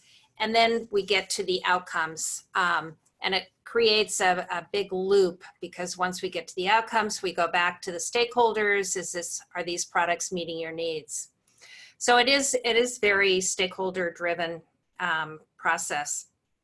What this means is these are the kinds of things you get. So for improving the societal benefit area of safety at sea, of marine operations, we get safety at sea. So this is real-time ocean conditions to improve safety at sea. It includes search and rescue operations, spill response and prevention, how do you support offshore energy, etc. So each of these, we have a number of issues that we have been focusing our efforts on. Kind of some new issues now are sound is becoming a new issue, sound in the ocean. We've kind of been ocean acidification, harmful algal blooms, invasive species, marine debris is new. Harmful algal blooms isn't new to us, but it is new in the Arctic. We did not think this was going to be an issue in the Arctic, and now it is. And then we have all the data and information products that support all of these. So we have a number of documents and policies that guide our process. We have a memorandum of agreement among all of our partners, and this sets our governance structure and our mission and vision. We have operating procedures on how we, the board, staff, committees operate, our stakeholder engagement process, conflict of interest policy, etc. We maintain an observing asset inventory. And this asset inventory is not just of AOS assets, but it's every asset that we also serve up data through our data center. So everything, it's a huge inventory. We have build out plans for Alaska and for Arctic Alaska. The one for the entire state was done in 2011. The one for the Arctic was done in 2013. We're updating those this year. Amazingly, we're getting close to implementing those build out plans. And I should say that the build out plan, especially for Alaska, our boundary was money. We set, what could you do for $10 million a year? And we set that as our boundary. Otherwise, it just became, with the state being one huge gap, it just became too difficult to do a build out plan. We use our 5-year cooperative agreement with NOAA to formulate our strategic operations plan. So that reflects our current and planned activities and priorities. And we're now in the process of developing our FY21 to 25 strategic plan. We have a data management plan, which goes through all of the whole life cycle of data, from data coming in and how we QA/QC it, how we archive it, how we serve it up. It's all according to the FAIR principles. And we also are certified as a federal data center. Our stakeholder engagement policy relies on a lot of activities to engage with stakeholders and solicit recommendations. We use a lot of the pathways and forums of our partner organizations and programs. So the engagement activities that they use, we're members of those groups. We use those groups. We convene topic-specific groups of experts and partners. We hold regionally focused meetings, and we do a number of presentations, scoping groups, user surveys, etc. So pretty extensive engagement to get input. And then to help develop priorities, we have scientific and stakeholder working groups and workshops. We have our build out plans. In the past, we've been focusing mostly on how we relate to regional and national plans, such as the National Wave, Glider, and Water Level plans, and National Arctic Priority plans. We are now focusing our efforts in this next phase on ensuring that our programs also fit in with global plans, such as the Global Ocean Acidification Network, newly emerging Global Harmful Algal Bloom Network, some of the international Arctic marine debris initiatives. We use some socioeconomic criteria, including cost, benefit, and risk, to help set priorities. We don't have enough data to do quantitative cost-benefit analyses, so most of these are fairly qualitative. But we do, on a regular basis, at least every 5 years, if not more, assess all of our programs, all of our operations, all of our observing assets on this basis. And then we look at scientific technical criteria, including performance and relevance. So how well are these observing assets performing? So as a program, the kinds of things we do, our priorities are to increase observations to fill gaps, to pilot different approaches when we have big gaps and the current observing assets aren't working for us. We do a lot of facilitation of working groups and networks, so we have a convener role. We host a statewide data portal and a regional data center to increase access to existing data. And then we package information and data in ways to meet stakeholder needs. And one of the kind of our business model of doing this is serving on a contract basis to provide data management services for integrated research programs.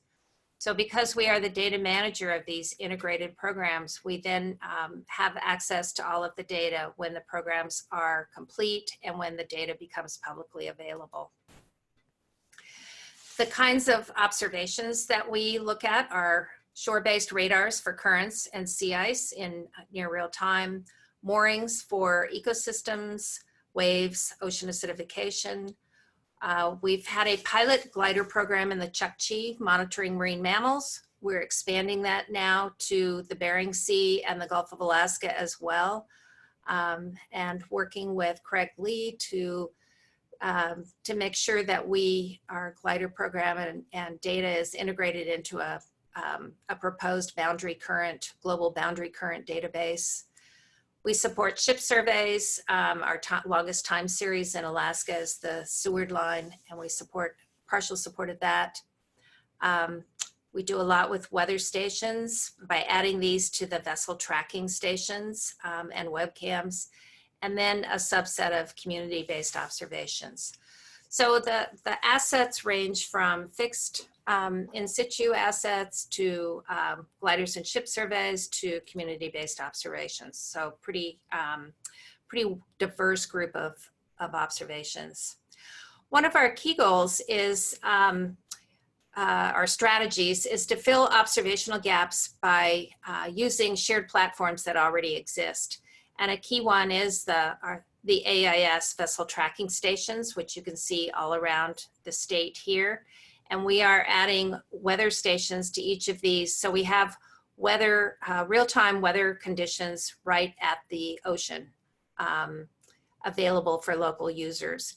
And that data then becomes available through our website and also through the National Weather Service. Another thing we do, as I mentioned earlier, is pilot new technologies. And one of the new ones we're doing is with GNSS stations here, using this as an alternative to get water level data. Right now, the national standard, the National Water Level Observing Network is too expensive for most of Western and Northern Alaska. And so we're trying to see if there are cheaper ways of getting that water level data. Maybe the data isn't quite as robust, but it's for the needs that we have, it's very much part of that. Because of these alternative technologies, we have been able to have twice as much real-time data as previously. So, okay, I'm seeing here. No, it's not going anywhere.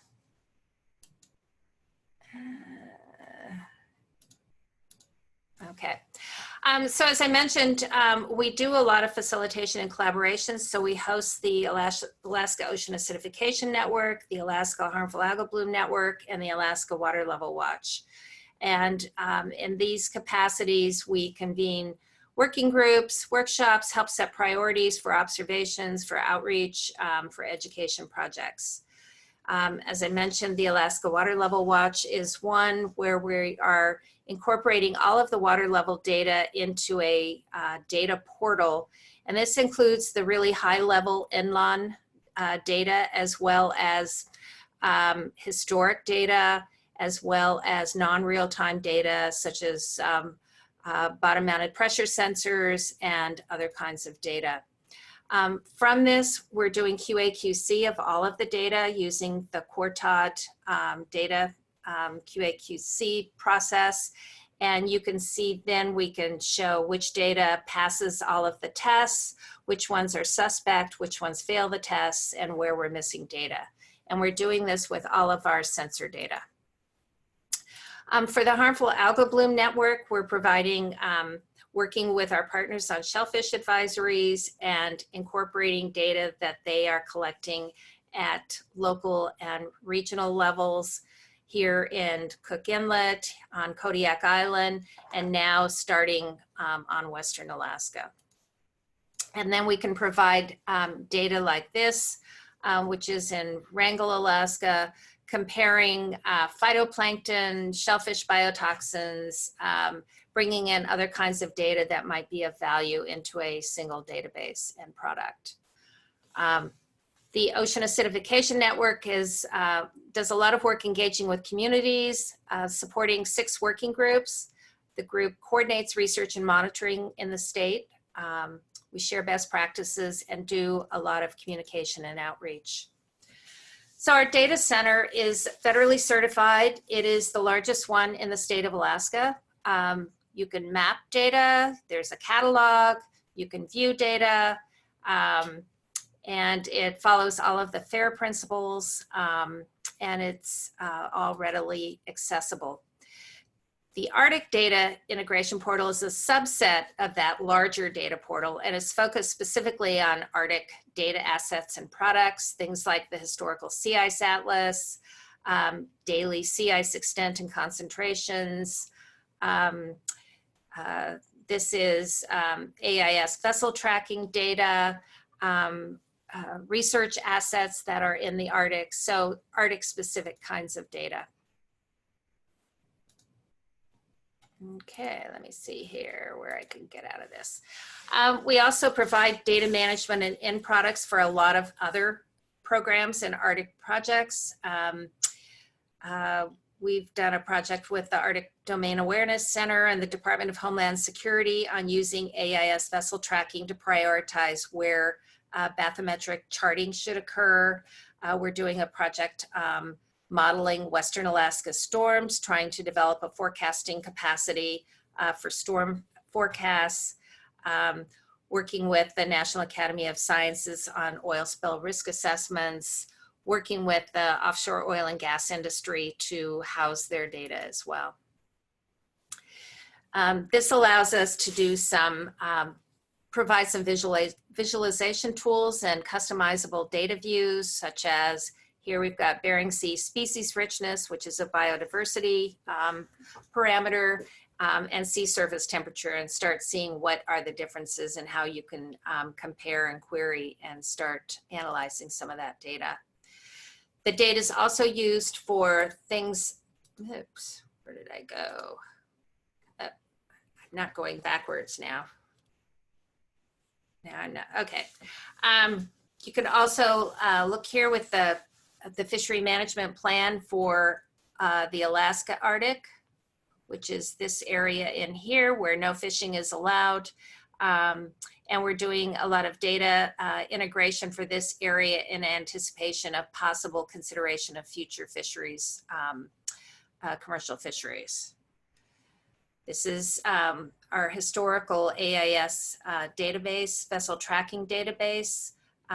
It can be queried by ship type, time, and location. It's something we maintain on an operational basis. But you can also use that to break it down into different formats. You can identify areas that need updated bathymetry, and you can use that data to develop oil spill risk assessment scenarios, such as this one, where we add a number of things, such as a current model, the HICOM current model, subsistence activity areas, and vessel traffic to show under which conditions, which communities might be more vulnerable to an oil spill and at which time. From that, we can also pull in lots of different data sets to do a product such as this for mariculture siting, for siting kelp farms and oyster farms. So again, responding to stakeholder needs. So I guess what I'd like to emphasize, the lessons that we have learned, is that we try to have each platform we put into the water meet many stakeholder needs. We have found that for the most part, we need some kind of local science or technical support to reduce costs. This industry can be a great partner. We had a great partner actually in Shell when they were operating on the Chukchi Sea. That's been a big gap now without their operations there. Networking is essential. And of course, our next phase is now linking to all of the global programs. In terms of the white papers, I thought that the INTAROS and gap analysis and the SAON observing system assessment, that these were extremely valuable contributions because they really do start looking at the whole range of all of the activities in the Arctic. But in order to be useful, they have to be maintained. If they're not maintained, then they become obsolete very quickly. From the Arctic session at OceanObs 19, the priority there was that kind of Earth system prediction, climate observations for the Arctic as a primary gap. So how do we fill that gap given that most of the types of observing assets don't operate well in ice conditions? What we have found is that for funding purposes, at least, that the stakeholders who are most influential tend to be nearshore and coastal. So I think a big question for us is, how do we connect this larger pan-Arctic region with the fact that the stakeholders that can really generate funding tend to be the commercial fishermen, the subsistence users, the aquaculture, the local shipping companies. They're the ones that can have the most influence at the national level in terms of getting funding. It's also, I think we need to make stronger connections, and this was clear from the white papers between SAON, Arctic Observing System, GEO, GEOS, kind of these larger global groups. It's not clear what the direct connections of these are, and I think that's something that the roadmap needs to address. And then lastly, this variables versus phenomena versus products versus platforms. We kind of rearrange and all of these things by who our audience is. But I think what will be most important is that the essential Arctic variables are key to the largest number of phenomena and products, and that they can be measured from the same platforms. So how do we get the most bang from our dollar or euro or whatever form of currency that we're using? And with that, I'd be happy to take any questions.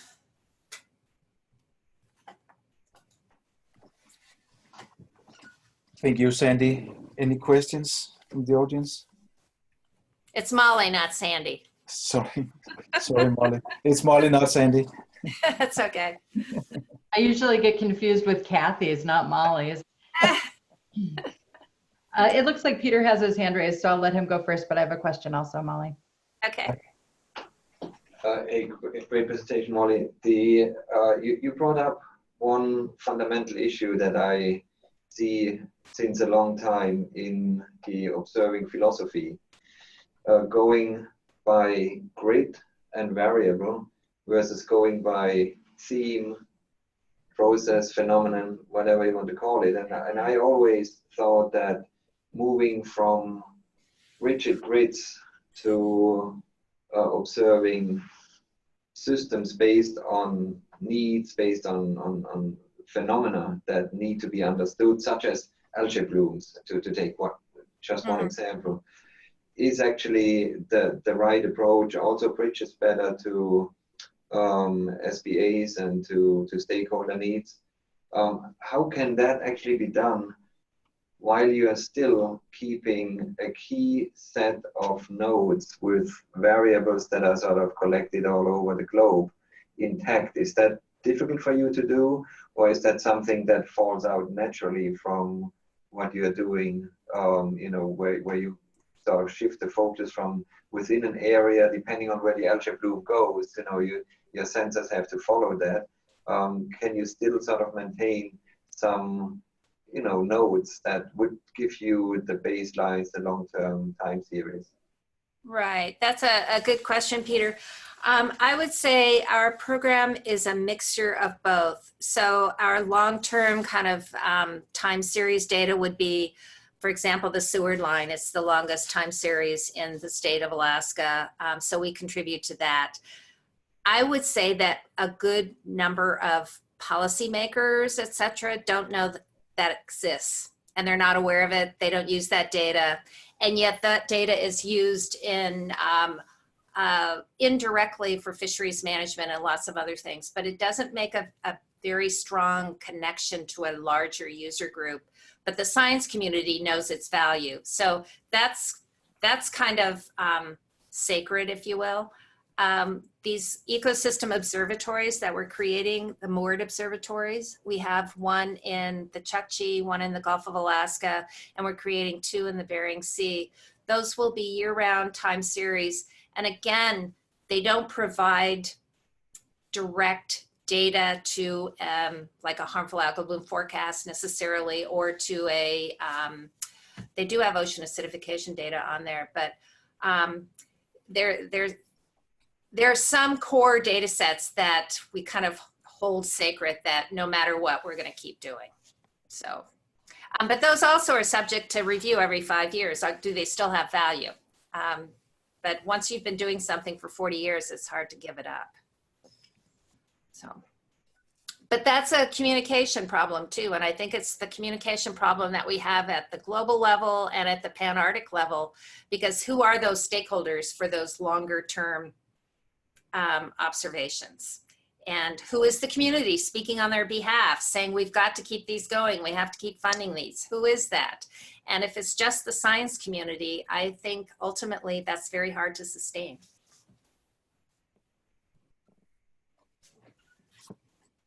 Sandy, were you next in line with a question?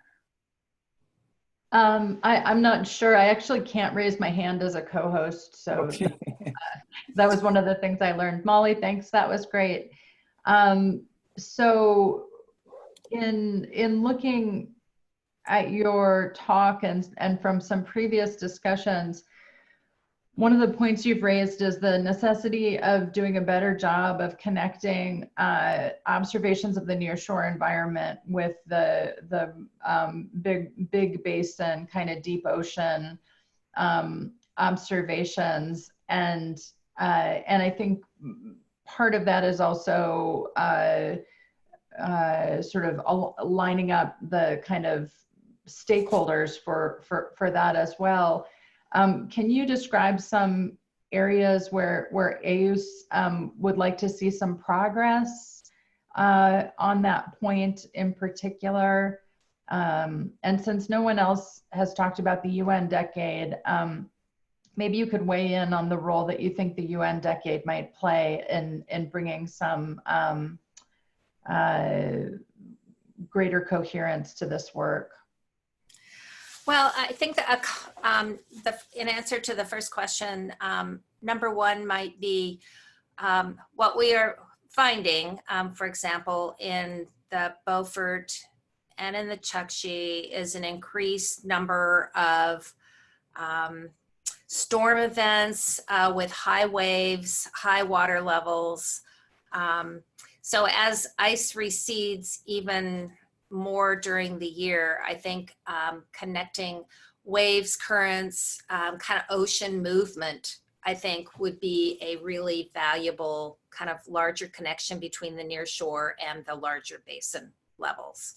I think that one is certainly one that could be of really high value.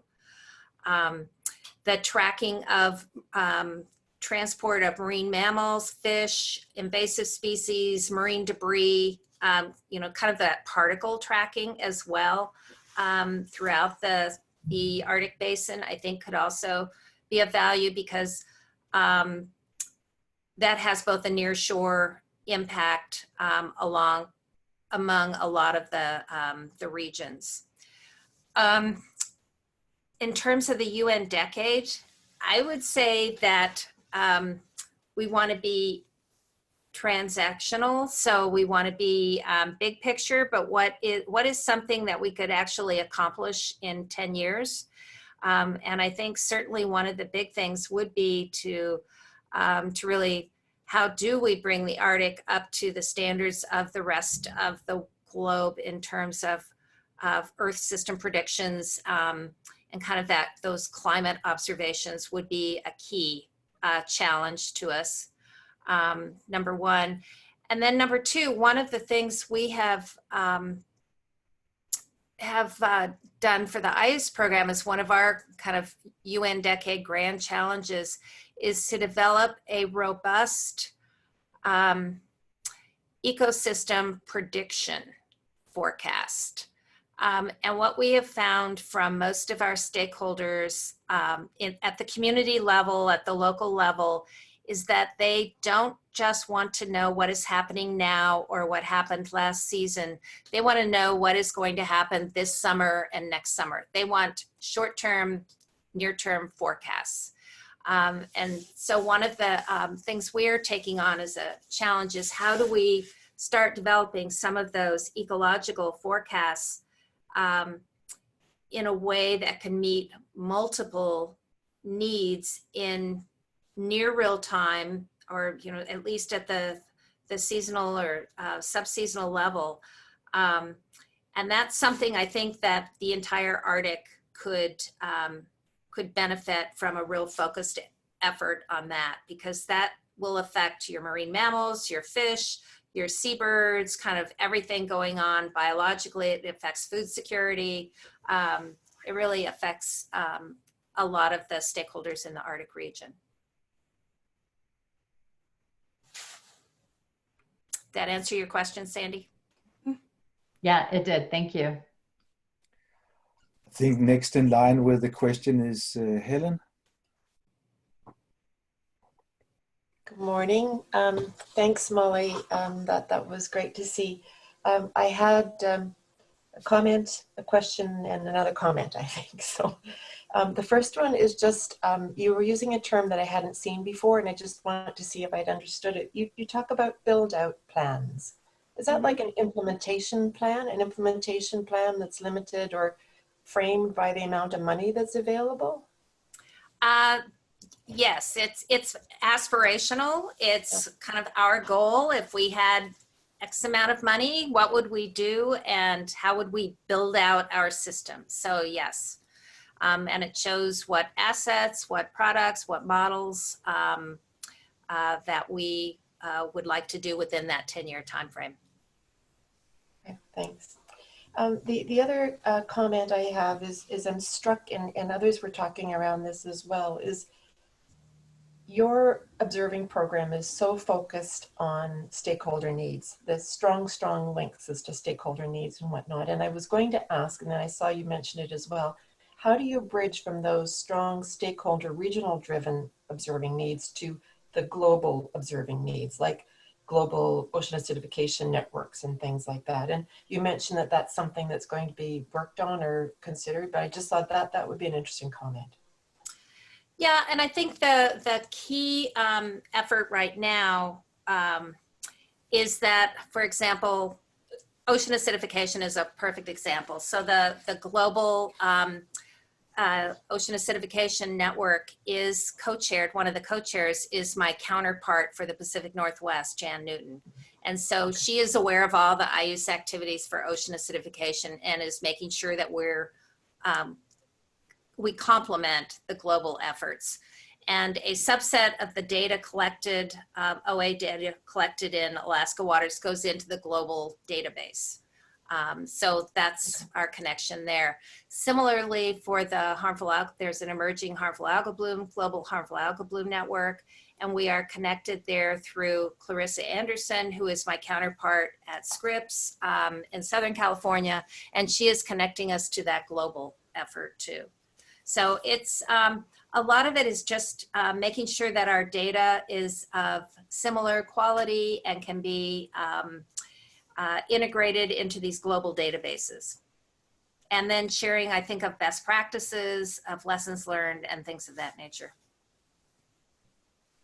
In some ways, the community is very small when you are directly working with people on the global network. Yeah. Yeah. Yeah. One last comment, maybe is just a note for something that we'll discuss, not necessarily at this point, but another is this whole issue around the UN Decade on Ocean Science for Sustainable Development. I had a few thoughts on that. I was at the North Atlantic Regional meeting, and I was helping write the report from it. So I know what's coming out. It'll be published quite soon, but I had a few more thoughts on that I can raise at another point in time in the agenda. Thanks. Yeah, That's it for me. that's great. And I think tomorrow is the first of they're also having, they have a draft plan that's out for review, public comment right now. And then there are 2 webinars this week as well that are publicly available, one tomorrow. Okay. All right, that's it from me. Thanks. Thanks, Helen. Thank you. Thank you, Helen. Vito, you have raised your hand. Your turn, please. Yeah, just curious to know, you talking in your talk, you indicate about the new technology. I'm curious to know if you have implemented some procedure or procedure to move new technology in the observation system, since your observatory are quite complex.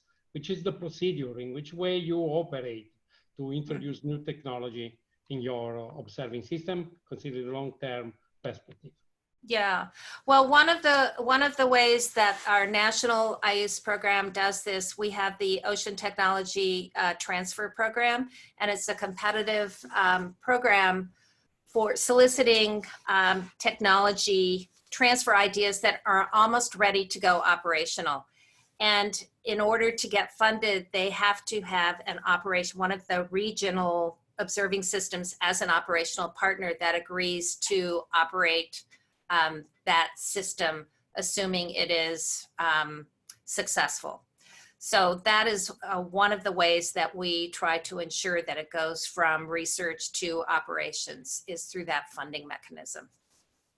There's no guarantee that that your funding is available every year, so you can't guarantee 100%, but it's, I think, brought us closer than just funding research on new technologies and trying them without thinking through, what does it mean if this actually works? How are we going to operate it? How does it work into our system, and so forth?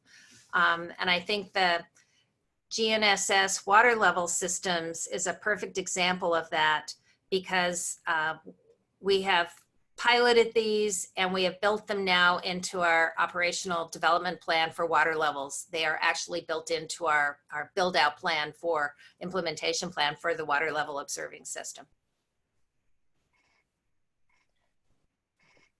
Thank you. Erik Book, would you want to raise a question? I can see that you've turned on your camera, but that could be for other reasons. Oh, I have no question. Yeah. Okay. In that case, it's Michael Kaka, please.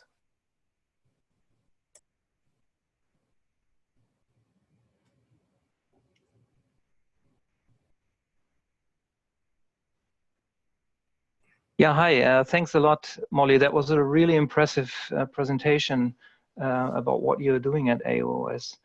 I have 2 questions, basically. One is, given the intense and repeat interaction you have on a long-standing time frame with your stakeholders, what would be your recommendations for the roads process to ensure a good feedback with stakeholders, a good long-term interaction with them? And the other thing is, the other question is, out of curiosity, what is your linkage or your connection with the Pacific Arctic group? Well, I'll answer the last one first. We work really closely with Jackie Grebmeyer, who is one of the leads of the Pacific Arctic group, through her program, the Distributed Biological Observatory. So we do have access to that data. One of our ecosystem observatories is kind of the anchor for one of the DBO lines. So we work very closely with Jackie on how to best integrate our all of our activities to support the DBO and thus the PAG, the Pacific Arctic Group. So we have a connection primarily through Jackie Grebmeyer. The second one, now I'm trying to remember what the first question is. I should have answered that one first. Well, I can repeat it if you want. Okay, go ahead, please. It's about what would be your advice or your recommendations for the roads process when it comes to stakeholder interaction? Because I find that a key issue, especially when it comes to this iterative process of improving a system. Yeah, I think again, once we choose these essential Arctic variables. I think we also have to, who are kind of the key stakeholder groups in the Arctic? And, you know, certainly it's indigenous communities, we know that. But they're not just stakeholders, they're partners. They are, you know, part of this system. Certainly there's commercial fishing is a big issue. So who can represent the commercial fishing? And is it just one person, one organization, or does it have to be something larger than that? Certainly the offshore energy, whether it's oil and gas or wind, is another big group. Certainly shipping and marine transportation is another. I mean, you could probably, for that, get down to, you know, 8 to 10 large communities. And then how do you make sure that those communities, what representation is best used to get input and to help drive feedback throughout the whole process? So it would just be the similar kinds of stakeholders, but on a larger scale.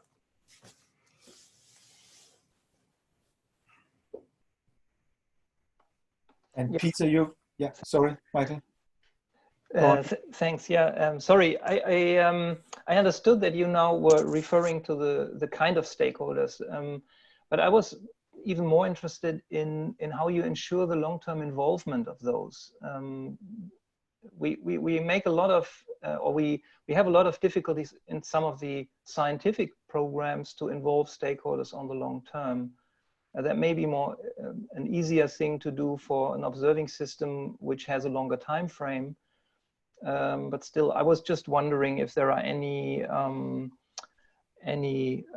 experiences which you would want to share, maybe not now, but later on, to help the roads process to have a similarly good relationship, a long-term standing relationship.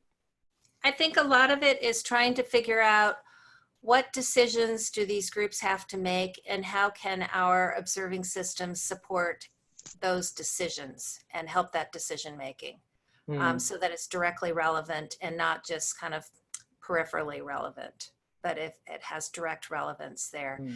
And these things, it is hard to keep kind of the enthusiasm of and participation, especially if people don't see it having direct relevance to their day-to-day lives and their day-to-day business decisions. So how can we do that, and which ones are most likely to have that direct connection? Okay, thanks. Peter Schlosser, you had a question? Yeah, just following up on what Michael brought up. In my experience, it is, as Molly said, it is the relevance that keeps people engaged. If you cannot show that your work, in this case the observations, and translate it into action, will either solve a problem they have, or they will see any benefit for their day-to-day life, then it's hard to keep them engaged. But I had another, and I think, you know, the closer you are to land, I think the coastal regions, we are dealing also with people who are, you know, on land in essence, in terms of water problems. That's easier. The further out you go into the open ocean, the more difficult it is. And I think Molly already mentioned that before in one of her comments. For the global observing systems, it's often really a problem to find stakeholders outside the science community.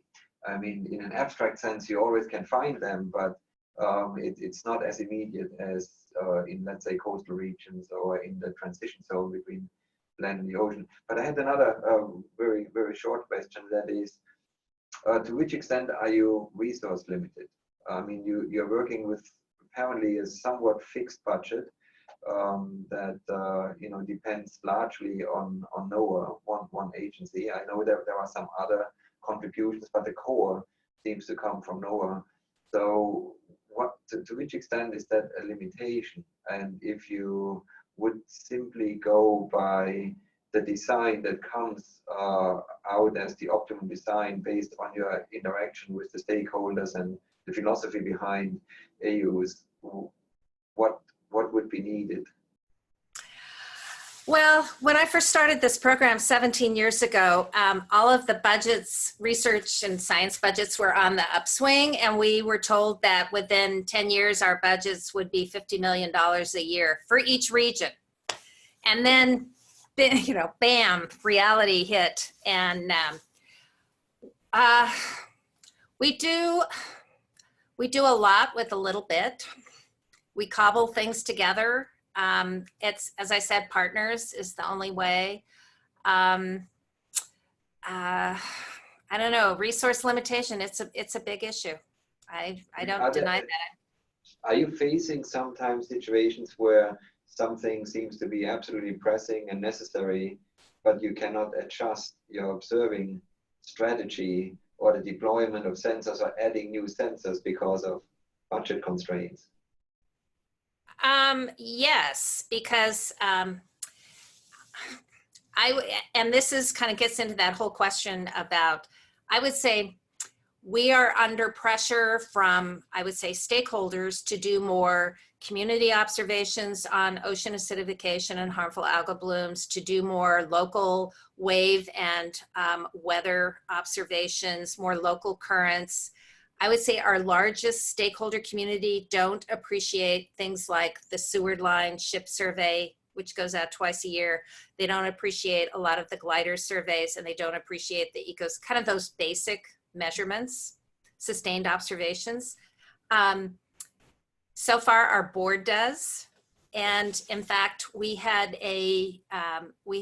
several board strategy meetings, and our board's made up of state agencies, federal agencies, tribal representatives, industry representatives, and research entities. So it's a broad board.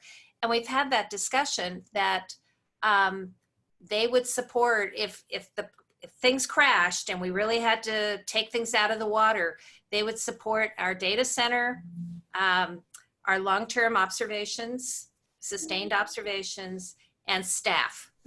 Those were because they feel like staff is the only way you're ever going to get back and increase things if you cut all the staff. So we've gone through that kind of planning exercise of what happens if the bottom crashes. And it was actually pretty gratifying to see what their core support was for. But I think it's also a challenge for us, and we need better communication, better strategies to look at some of these sustained observations that we don't have an obvious stakeholder for. And is there some kind of a short-term product from these that meets some group that we can use as a kind of not a cover for justifying them, but a way of kind of pulling in a group, and then not necessarily for the underlying reasons for it that the scientific community might appreciate, but some other reason for getting people to support those. Yeah, that's a great point, yeah.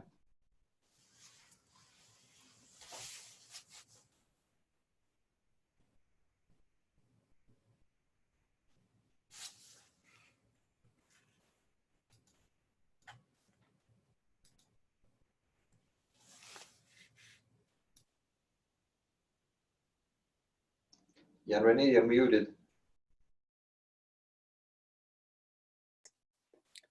Thank you, Molly. It's time to, I think it's time to go further to progress our agenda.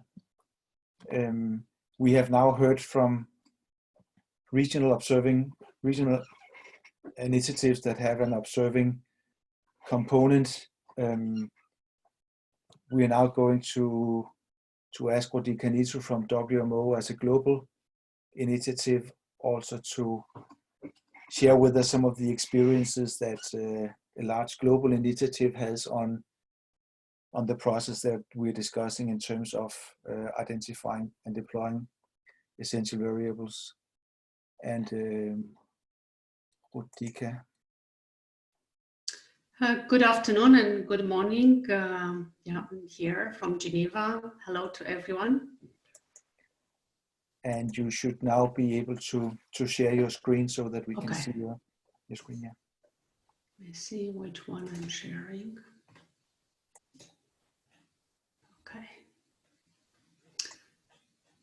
So let me. We can see your screen. Good.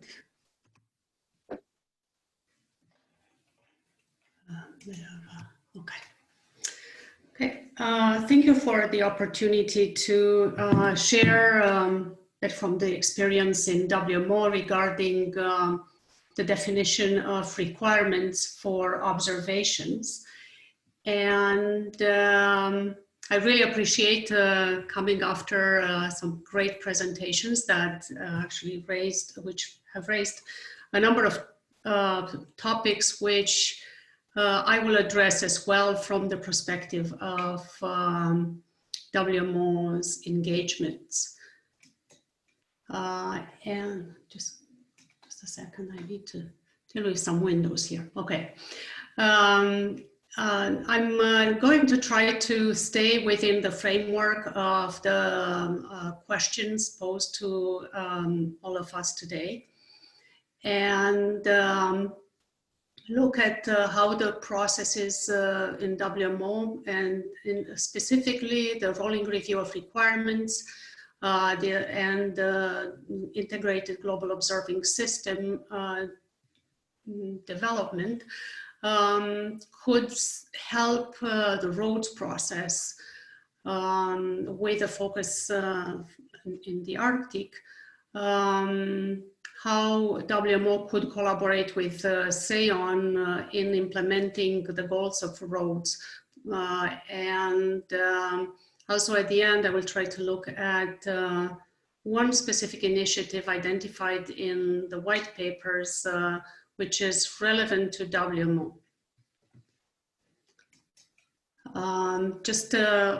As I start, I'd like to just note that WMO is an intergovernmental specialized agency of the United Nations. It has 193 member states and territories.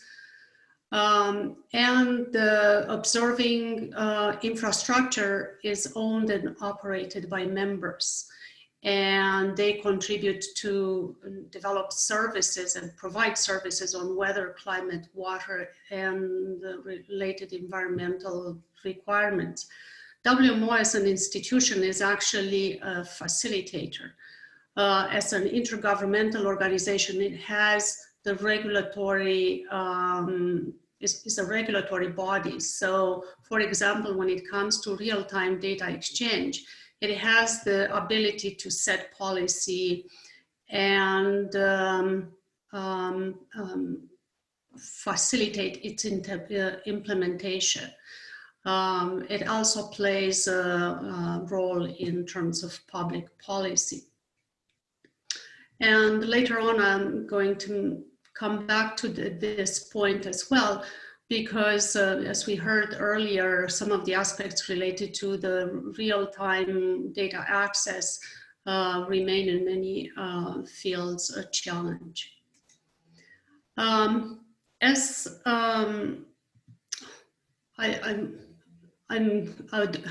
as part of addressing the questions of this session, I would like to start by referencing a relatively recent publication of WMO together with the World Bank, and that is on valuing weather and climate, the economic assessment of meteorological and hydrological services.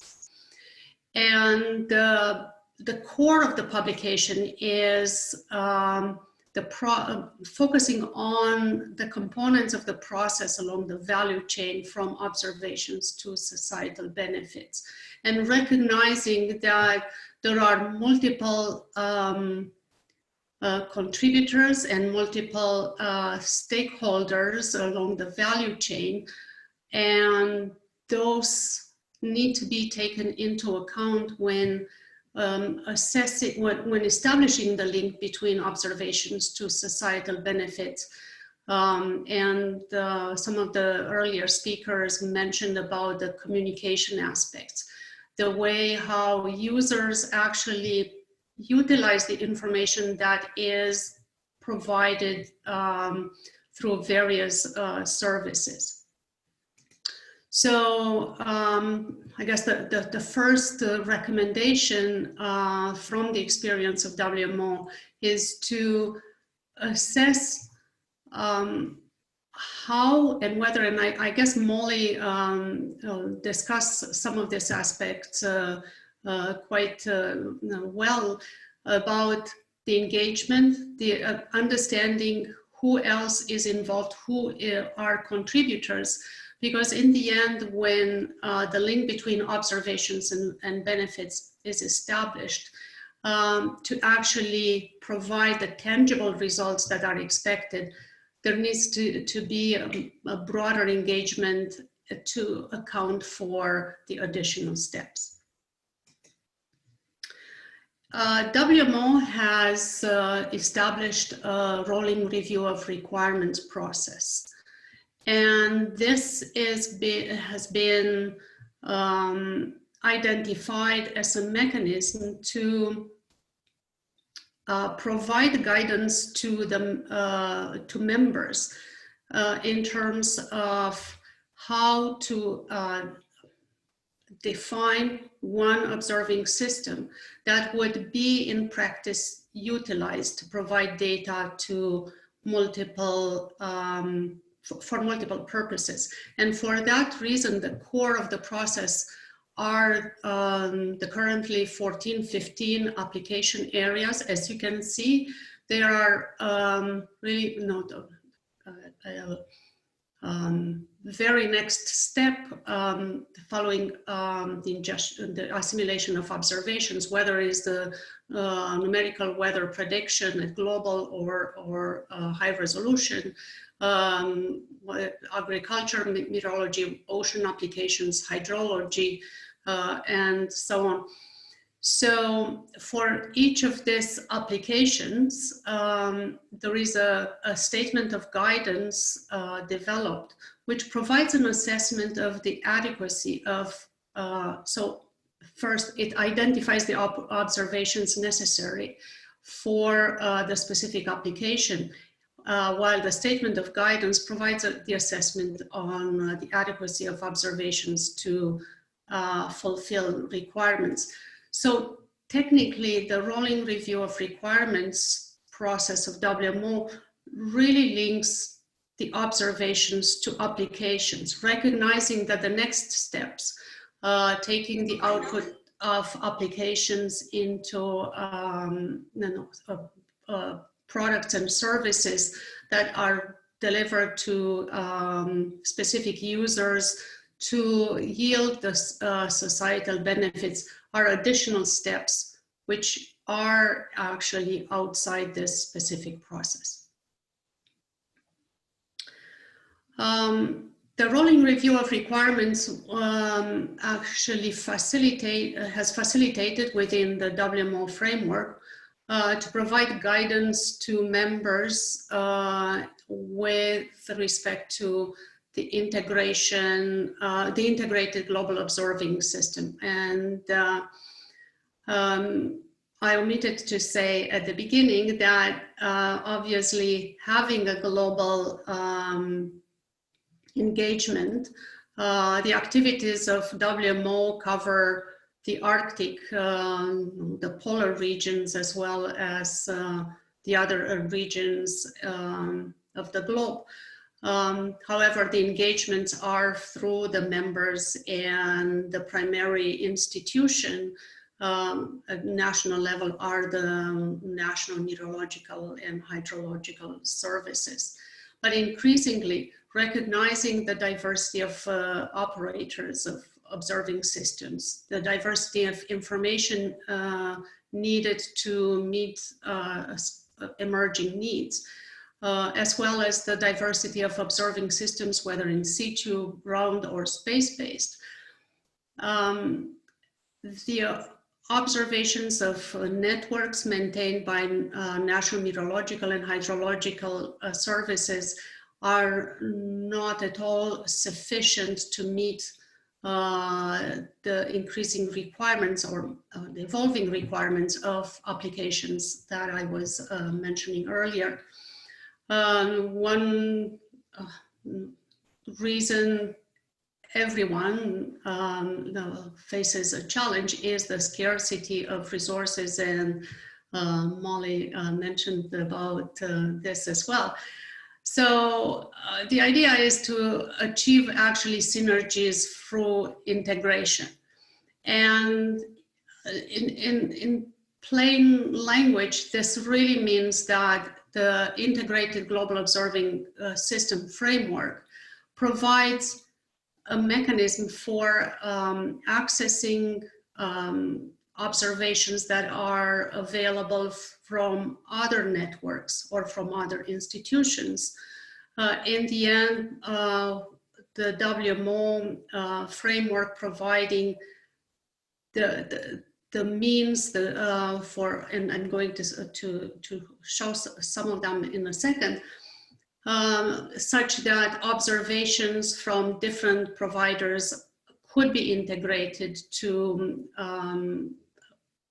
build services on top of them and to achieve the needs of the society without actually being the responsibility of a single organization to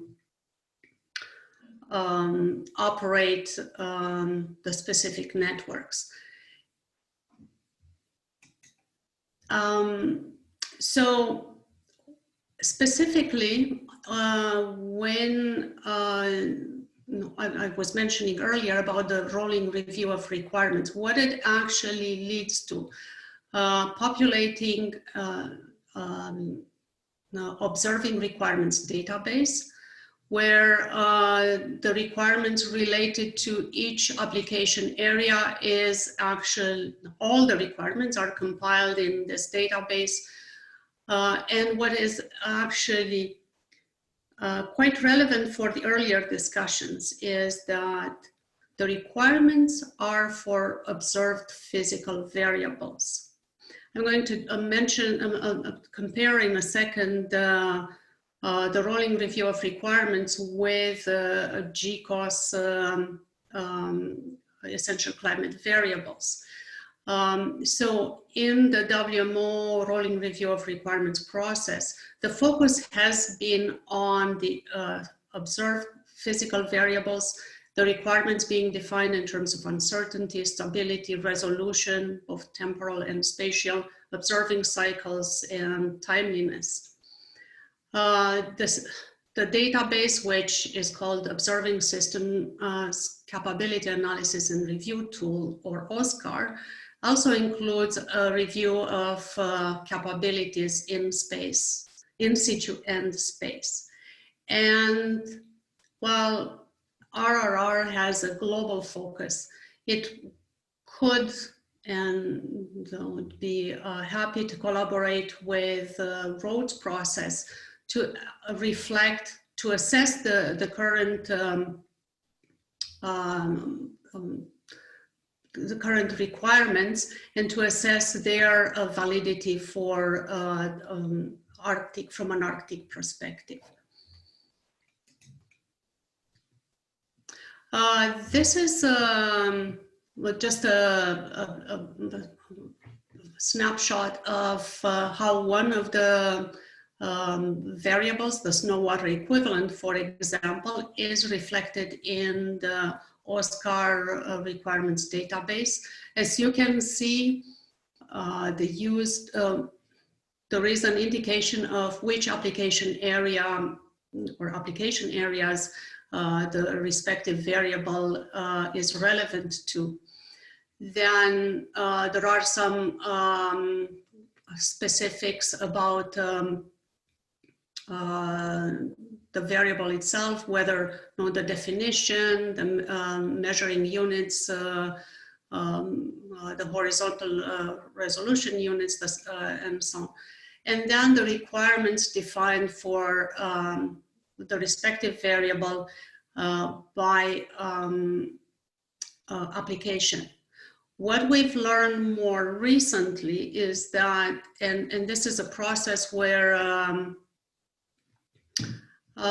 we are right now, especially when it comes to space-based observations, the fact that, for example, the snow water equivalent has different requirements for different applications is actually a challenge when defining requirements for new space missions.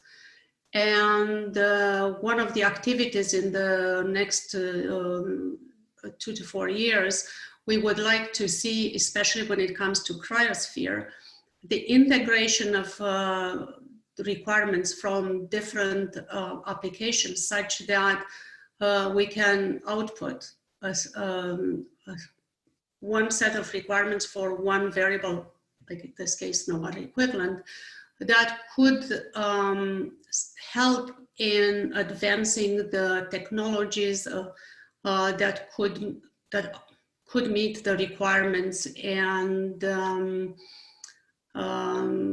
in some of the polar regions, the high mountain regions are those areas where the observations are sparse, where the cost of increasing the number of observations is significant, and the likelihood that investments in situ observations is quite low. And therefore, the combination of the integration of ground-based as well as space-based is most likely the one way to proceed in addressing the data gaps. The other aspect of the OSCAR database, as I was mentioning, is the review of capabilities. And when it comes to in situ capabilities, the OSCAR surface database is the repository of station metadata and station locations for all surface observing stations and platforms. Currently, and as you can see here in blue, are land-based stations, and green are ocean-based stations. Most of the stations currently in OSCAR today are those operated by meteorological institutions, or those that are being monitored through the JCOMOPS system, which has recently been incorporated entirely in WMO, but has been developed as an IOC WMO monitoring system.